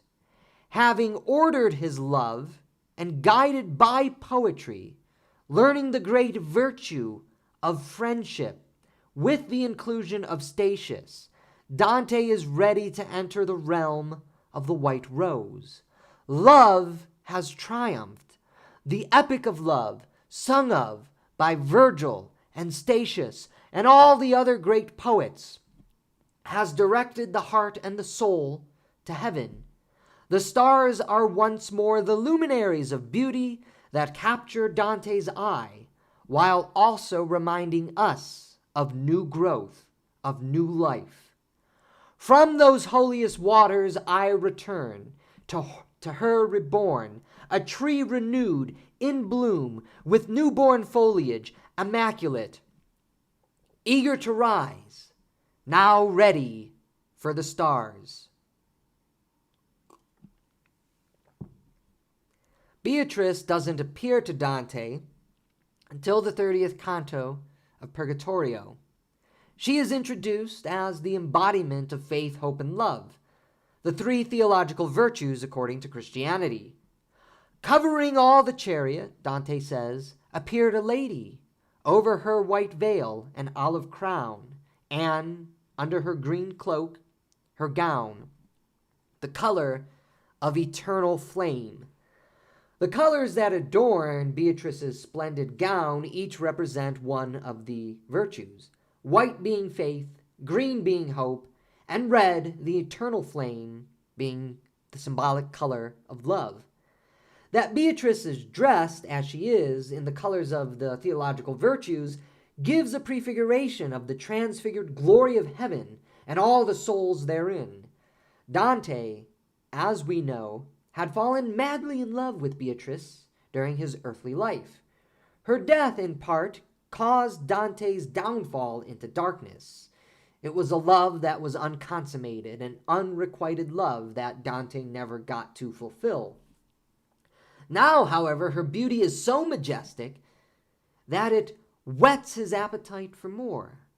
But more incredibly, her beauty, the whetting of that appetite, directs him to the proper ordering of nature as established by God, and of course with the help of Beatrice, who reminds Dante to always keep his mind and his eyes on God. The arrival of Beatrice not only represents the final supersession of pagan Rome, represented by Virgil, she also bears the three virtues, which reminds us again of the Trinity, appropriate given that Dante is about to enter the abundant abode of the Trinity. Her radiance is now that which will guide Dante into the realm of love itself, and her guidance is that of teacher and comforter, like the great teacher and comforter who walked the sands and sea of Galilee. Beatrice has become a literal vessel of light in the darkness. She brings illumination to the world ruined in darkness. As Beatrice begins to guide Dante through the spheres of heaven, she reminds him, direct your mind in gratitude to God, who raised us up to his first star. Like Christ, Beatrice's role here is to remind us of God above all things. Like Christ, she leads the way. She leads the way forward for our pilgrim to be directed to all the things good, true, and beautiful. She has become Dante's teacher about the truths of the cosmos, of life and salvation. And this is very important because Virgil and Statius taught Dante the truths of the human heart and the human soul. For that is what poetry has the power to do. Now theology emerges, for poetry directs us to the truths of theology, and theology is concerned with the nature of the cosmos, the nature of life, the very nature of salvation itself. Among all things, however disparate, there reigns an order, Beatrice says, and this gives the form that makes the universe resemble God. Therein God's higher creatures see the imprint of eternal excellence, that goal for which the system is created. And in all this order, all created things, according to their bent, maintain their place, disposed in proper distance from their source. Therefore they move all to a different port, across the vast ocean of being, and each endowed with its own instinct as guide. This is what carries fire toward the moon, this moving force of mortal heart. This is what binds the earth and makes it one. Love, according to Beatrice, is the law of life, the law of the cosmos, and the law that makes all things whole. Christian theology teaches that love is what orders our lives to everything.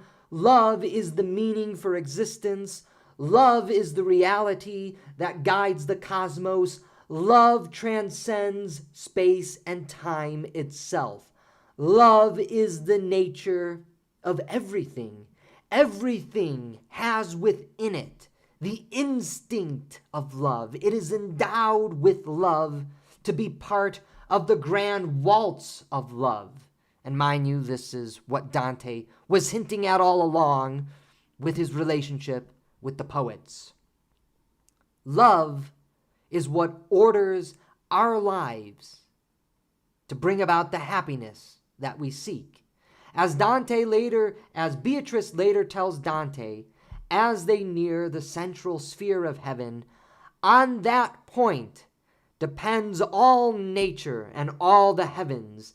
Observe the circle nearest it, and know the reason for its spinning at such speed is that love's fire burns into it motion. Without love, disintegration. Without love, ruin. Without love, darkness, death, and destruction. But with love, everything is brought into being. With love, everything is brought into light. With love, everything is given new life. Again, read what Beatrice tells Dante here. On that point depend all nature and all the heavens. Observe the circle nearest it, and know the reason for its spinning at such speed is that love's fire burns it into motion. Love governs all things. As Dante grows with Beatrice in his understanding of love, the divine love that unaided human reason cannot know, the formerly overburdening beauty which shamed Virgil and Dante, is now transformed into a blessed and joyful smile that brings only happiness whenever Dante looks upon her face. Instead of fear, instead of shame, instead of trembling, Dante is now enraptured by her beauty and her wisdom. Moreover, after meeting the wise men of the fourth sphere of heaven, including King Solomon, St. Albertus Magnus, and St. Thomas Aquinas, Beatrice reminds Dante to still give thanks to God. Then Beatrice said, "And now give thanks to the Son of angels, by whose grace you have ascended to this sun of sense." Dante tells us, no mortal heart was ever more disposed to do devotion and to yield itself to God so fully and readily as he at that moment.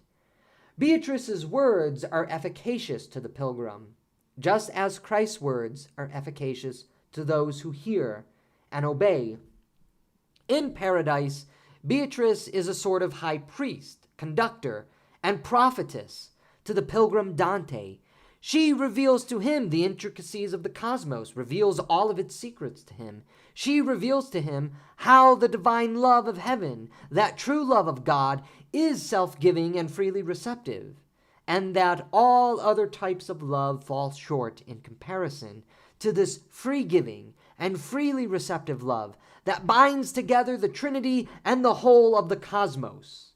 It is the self-giving and self-receiving love of the Trinity which flows forth to create and order all things in and to love. It is the reality of love that Beatrice is teaching Dante. Like Mass, heaven is a place of constant worship, music, and harmony, brought forth by love. Songs break out in perfect melody here in heaven. Prayers are headed by many congregants, all present in the cathedral that is in heaven. For example, after meeting the Emperor Justinian, Justinian ends his discourse with joyful prayer. Hosanna, holy God of hosts, you illuminate with your brightness the blessed flame of these realms. This prayer by Justinian is apt because, as Dante proceeds through the additional spheres of heaven, paradise grows brighter and more beautiful as he journeys closer and closer to the Trinity itself. And it also is a reflection of humility. Justinian, the great Roman emperor, humbled so far from God, yet happy that he is in heaven. And that is something very important that Dante is communicating to us. It doesn't matter how great or how small a life and a soul was on earth.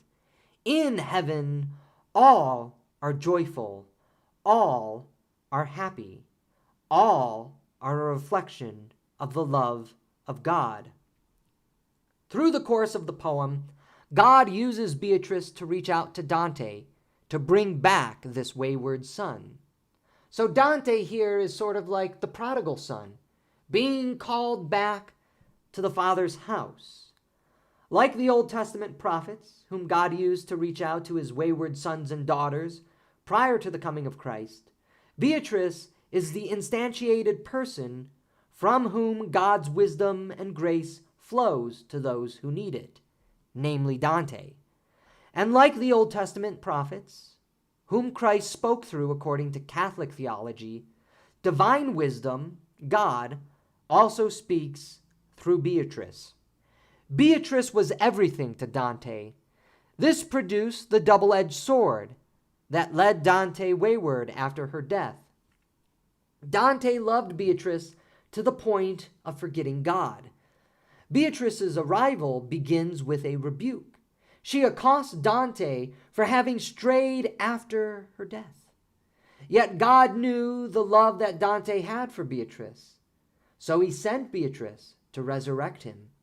In this way, Beatrice is acting in prefiguration that which Christ does, resurrect us from death and usher us into the gates of paradise, which is precisely what Beatrice does for Dante.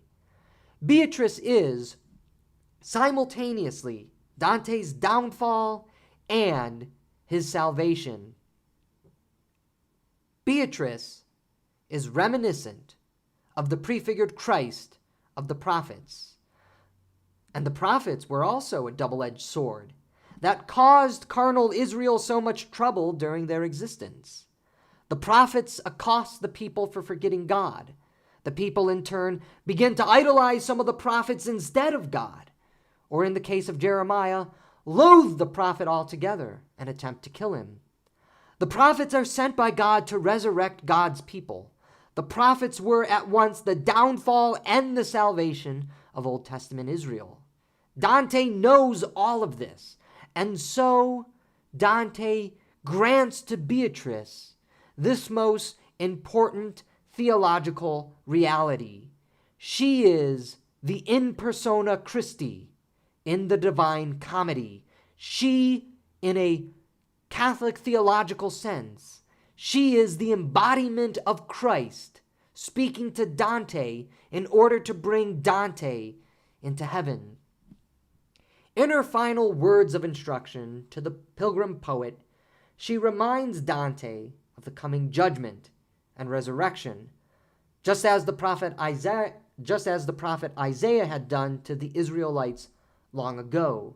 She says to him, "The greater goodness makes for greater bliss. A greater bliss calls for a greater body.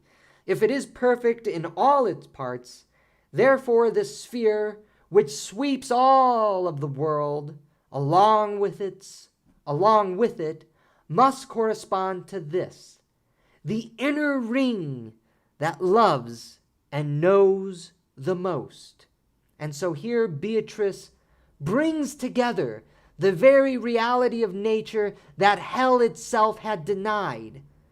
Knowledge and love, truth and love. That is what we must come to know in order to reach the starry lights of heaven.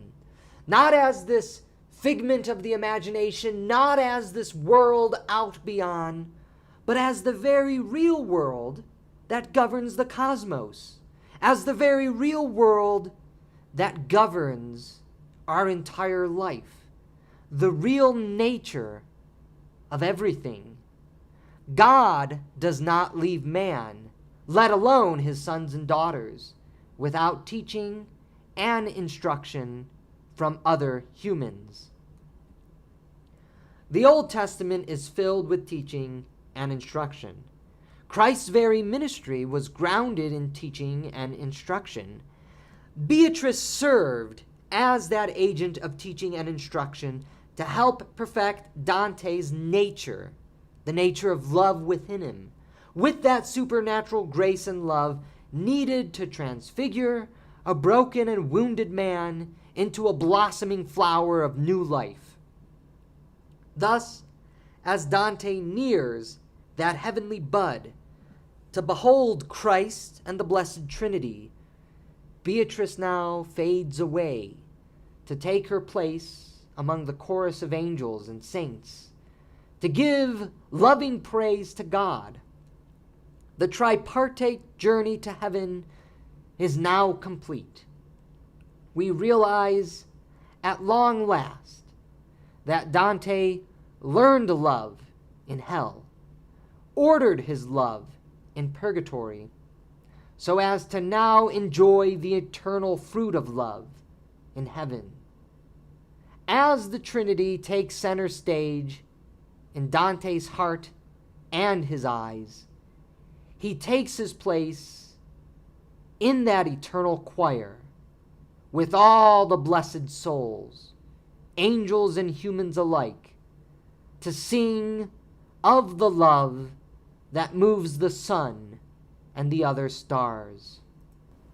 At long last, we now turn to Dante, the political philosopher within the Divine Comedy, specifically the Inferno, where he utilizes his strongest critiques and allegories to develop a political philosophy within his great poem.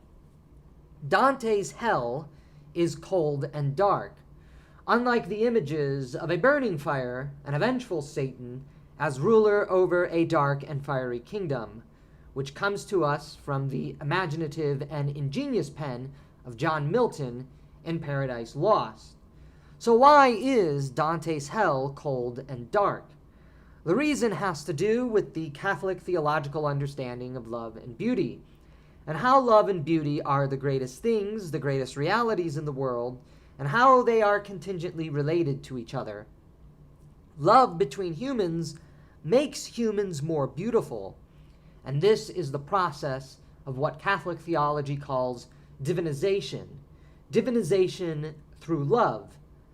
As God loved humans as to send his only Son to die for humanity, so as humans love one another, they participate in the love of the Trinity.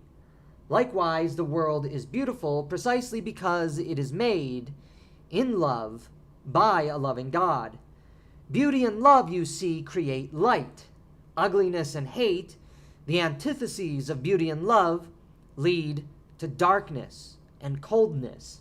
And because ugliness and hate dominate the soul and the heart's reality in the Inferno, it is a place of coldness and darkness. The misdirection of love is what dominates the 2nd through 5th levels of the Inferno, as we covered in the first part of this lecture. There is some light as we descend through these circles, but it progressively gets dimmer and dimmer, ultimately expiring in frozen darkness by the final level, where Satan resides with the frozen bodies of Brutus, Cassius, and Judas in Satan's 3 mouths. Satan has 3 heads in Dante, as Satan is a corrupt parody of the Trinity. because Satan and the demons cannot create anything beautiful or new through their own power. They can only corrupt, and corruption becomes a form of parody. The lighting and the temperature of hell is also an allegorical reference to Catholic theology concerning love and beauty. Therefore, the deeper we proceed into hell, the darker and colder it gets, because darkness and coldness is the antithesis of the love and the beauty of Catholic theological truth. Love brings warmth, and beauty brings light. Therefore, hate turns to coldness, the coldness that we would show to other humans, and the lack of beauty, ugliness, takes us into the darkness rather than the light. The lack of love and beauty in hell is also reflected in the changing facial complexions of not merely the residents of hell, but also our two protagonists. Dante's face grows paler and paler, indicative of his losing life as he journeys closer to the lifeless pit that is the center of hell. Here, hell as the second death means a place without love and beauty, whereby man's soul is forever lost, untouched, and unable to live up to his nature, which he is called to, beauty and love. Despite Dante's paler complexion as he gets closer to the ninth circle of hell, the love between Dante and Virgil grows, which allows them to proceed deeper and deeper, further and further into the cauldron of hell, and eventually to escape. The only warmth, love, and beauty that is in hell is shown through the growing relationship of Dante and Virgil, where Virgil takes on, as mentioned, a fatherly and protective role, and Dante comes to depend on Virgil, which also erases Dante's pride. Yet as we journey through hell, the allegory of beauty and love is given a companion. The allegory of the city, the world of politics and human relations. Dante is not just speaking theological allegory in the Inferno, he is also laying on us political allegory, political philosophy, and political theology. The Inferno is devoid of justice because it is a place where there is no love, and love is integral to justice. And while we shall focus here in this final part of this great lecture on Dante, because it is the most politically rich discourse of the three books, the Inferno, we will eventually reach the city of justice in Paradiso, which stands not only as the theological contrast to hell, but also the political opposite of hell too. As we proceed through hell, we meet people who are always at war with one another, shut off from each other, can't find one another, or running away from others. There is no relational harmony in hell. There is always isolation, opposition, anger, conflict. Now, why is this? It's because hell is exceedingly atomized, that is, cut off, not united, strictly individualistic, with the souls entrapped in hell simply following their own wills instead of blending with others through the companionship, the friendship of love. We meet many characters by name, though their faces, as we proceed deeper into hell, increasingly become harder to distinguish. Now, why is this? It's because Catholicism teaches that man is by nature social and relational. But more than that, man is loving. Man is a filial, relational, and loving creature. And love brings us into companionship, friendship, and ultimately family relationships. We are not meant to be cut off and walled off from one another. Man is made in love for love. Love requires another, not merely the self. Yet it is the love of the self, and just the self, that dominates the world of hell. And thus, that has implications for the kind of city that we would live in. Because again, hell is constructed and imagined as a city in the Inferno. Welcome to the city of Dis. Moreover, Catholicism teaches that the more atomistic a society becomes, that is, the more self-centered it becomes, ironically, the more homogeneous the people become, lacking in their particularity, lacking, therefore, in true diversity, that is, the uniqueness of the self. Everyone becomes a cookie-cutter copy of whatever idol they chase after. Individualism, this atomistic individualism, results in sameness, as everyone becomes a mere copy of each other in the circles of hell that they find themselves in. And there is a great irony in this. This is why faces all become blurred as Dante and Virgil journey closer to the center of hell, and only know their hell-bound captives when they announce their names to the duo. This is the reality of when we become imagistic copies of one another. Our faces all become blurred, they become the same, and the only trace of our uniqueness is left in our name. There are two circles in hell that reflect the anti-relational and anti-social, anti-loving attitude most explicitly for us. The sixth circle, the entry into the city of Dis, where the heretics, namely the Epicureans, are walled off from each other in tombs, unable to see or discuss with each other, made more funny by the fact that polite company and discussion was supposed to be the highest virtue to live for, according to the Epicureans. And then the ninth circle of hell, where all those who betrayed their friends and families reside, the ultimate expression of the anti-relational, anti-loving attitude that brings us into the reality of hell.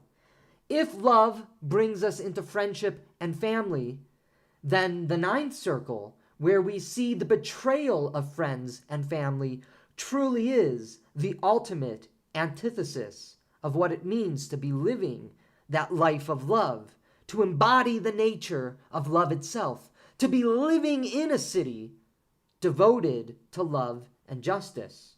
And one of the first characters that Dante and Virgil meet, mind you, reflecting the political reality of what this kind of world would be, is the Trojan soldier who betrayed the city, opening up the gates of Troy to the Greek conquerors.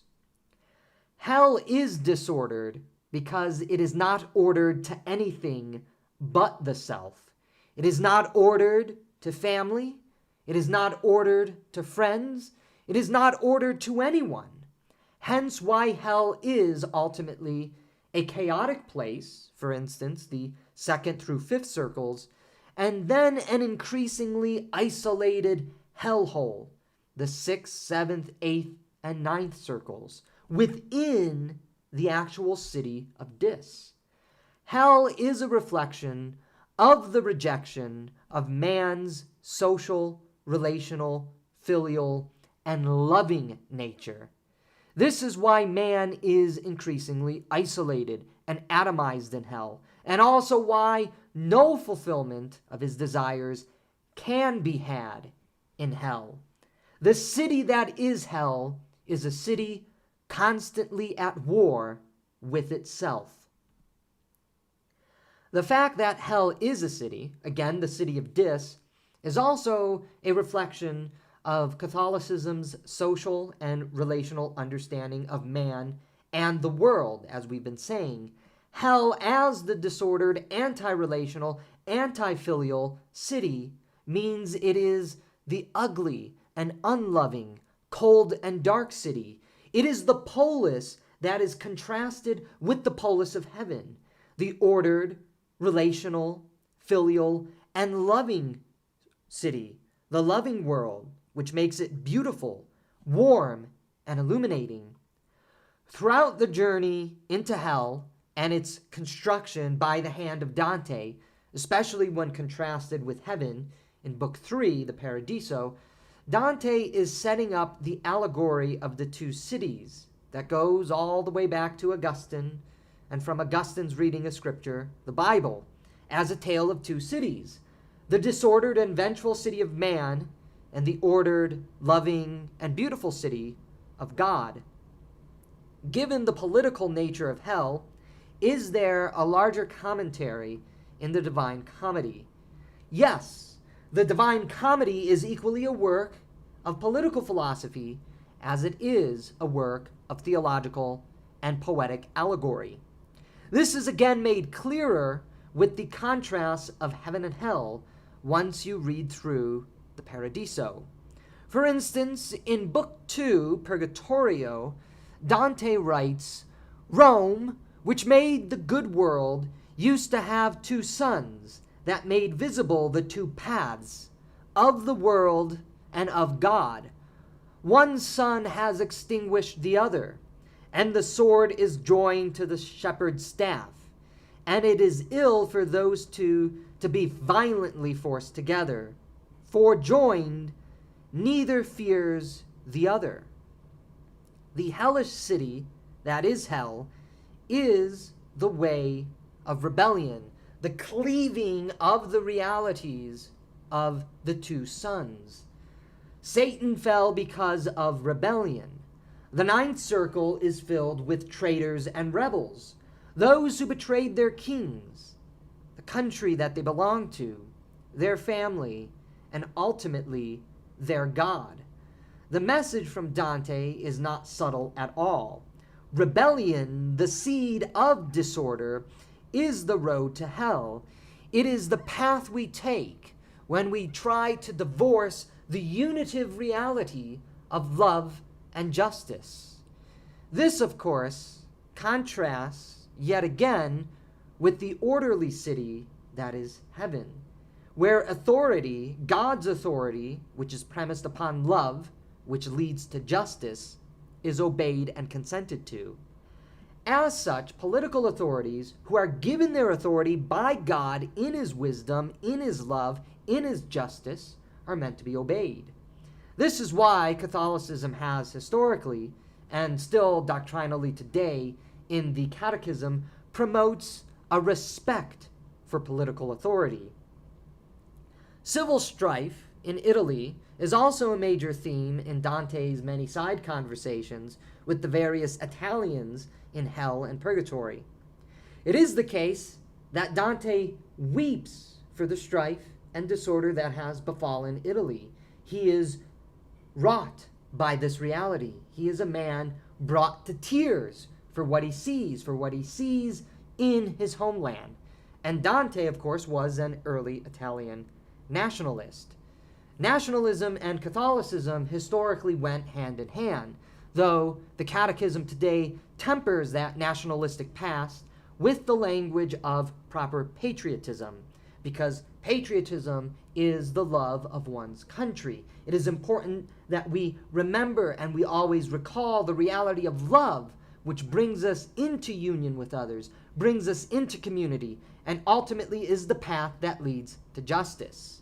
It suffices to say, however, that the world of power politics, conflict, and war, the world of Italy that Dante himself participated in and is seeing throughout the Divine Comedy, especially in the Inferno, is one in which political authority has disintegrated, and everyone is at war with one another. Again, when we lose that spirit of love, that spirit of friendship, that spirit of the family, what happens is wrath, rage, hate, anger, the pursuit of self-power and self-gain, which leads to civil war. Additionally, the authority of the church, the temporal representative of God's law, is not to be rebelled against.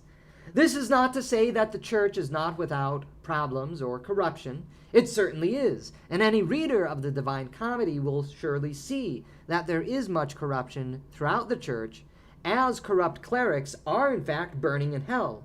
And, of course, even faithful clergy in heaven despair of the corruption of the church on earth, especially in the taking of money from Satan, as reflected in Dante's conversation with Fouquet of Marseille in the 9th canto of Paradiso.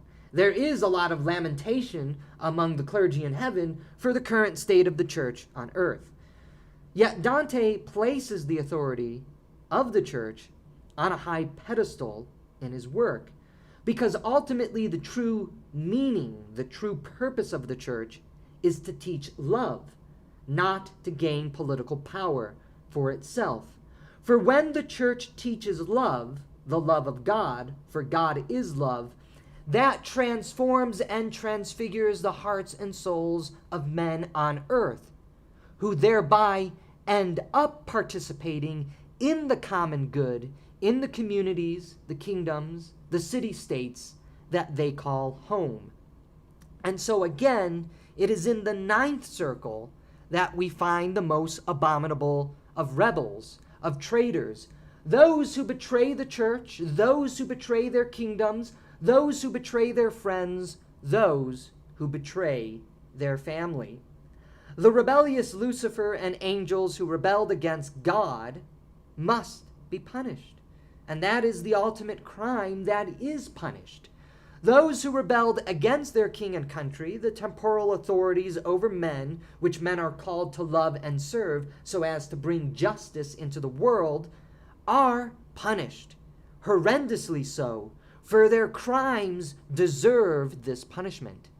And those who rebelled also against their families, that most atrocious of crimes, that rejects the basic love and filial heart of men, are also punished.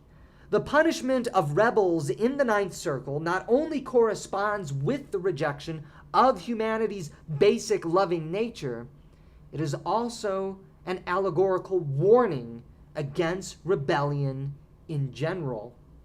Rebellion only brings strife and destruction. Nothing good can come from it, which is why rebellion and the rebels who rebelled against all authority, whether the authority of their family, their friends, their kings, their countrymen, find themselves in the lowest rung of hell. The implications to political philosophy, as well as theology, are also very clear in Dante's work here.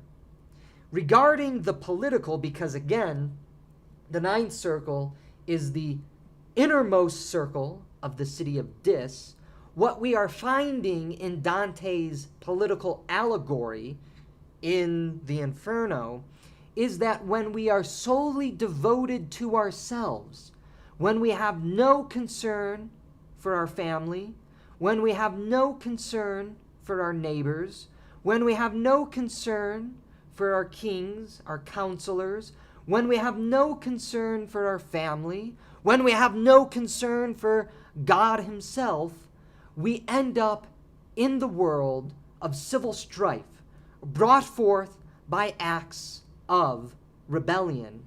And rebellion only ever leads to death and destruction. For the worst experiences of death and destruction are what the rebels in the 9th circle of hell experience.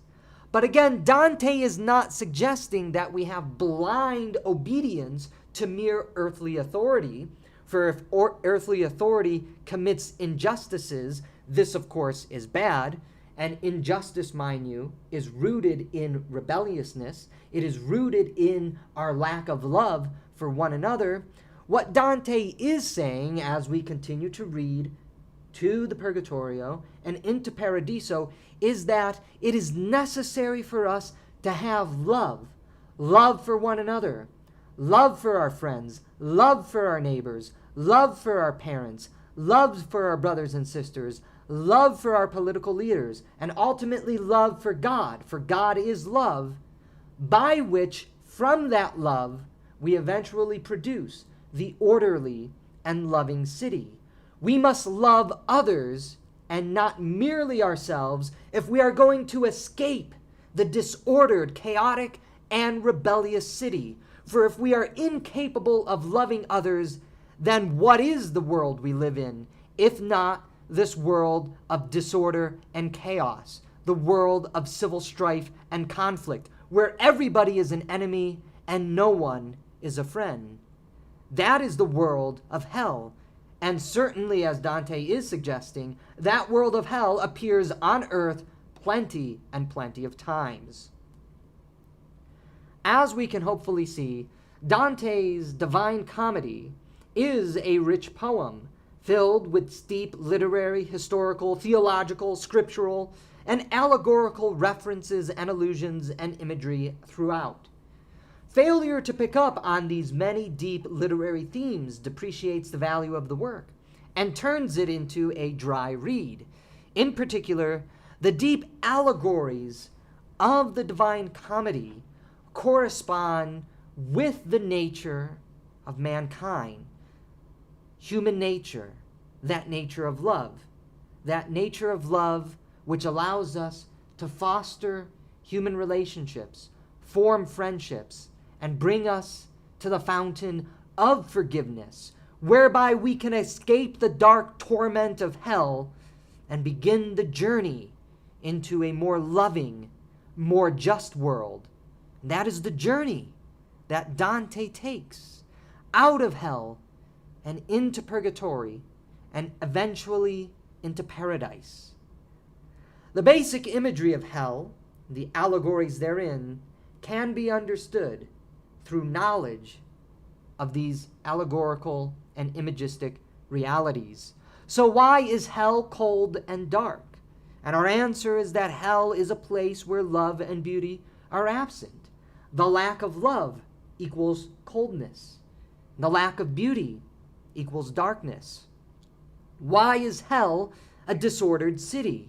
And again, our answer comes from that reality of human nature, the reality of love taught by Christianity.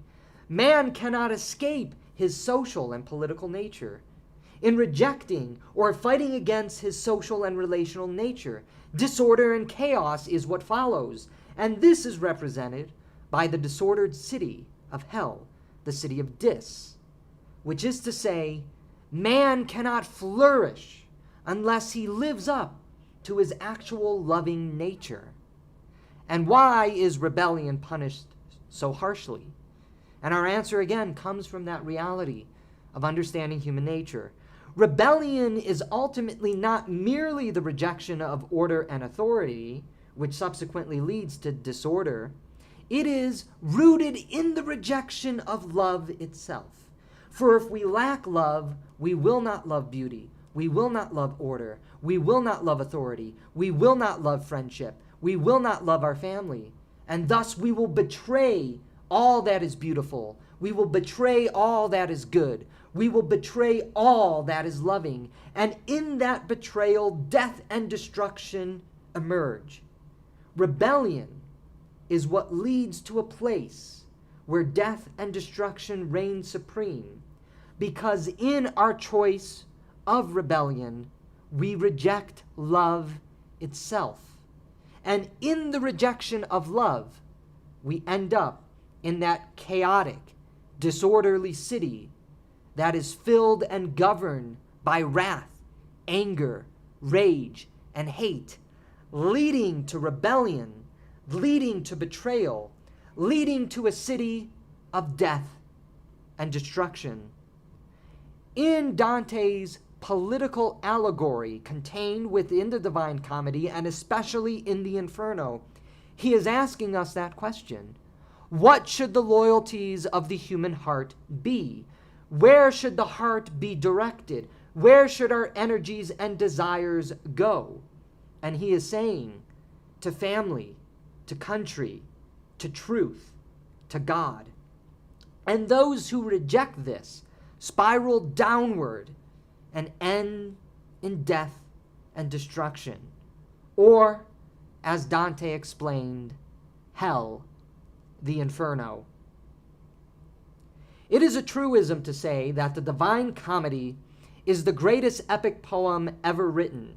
It spans so much. It covers so much. It deals with so much. It is the poem of Dante, to be sure, but it is also meant to be everyone's poem, the everyman's poem. For Dante implies we all share the same heart and soul in our temptations and struggles and desires for loving bliss and the beauty and serenity of peace. In its simplest sense, the Divine Comedy is a love poem, like all great poetry. It is a poem about the human heart, its loves and lusts, its hopes and despairs. And what Dante says is quite scandalous when you understand him. Divine love is not out there. It is within you and within others. Discovering that divine love in you and in others may very well just save you. The discovery of that love within you, within others, and within the world takes us again to that place where the eternal choir can sing of the love that moves the sun and the other stars.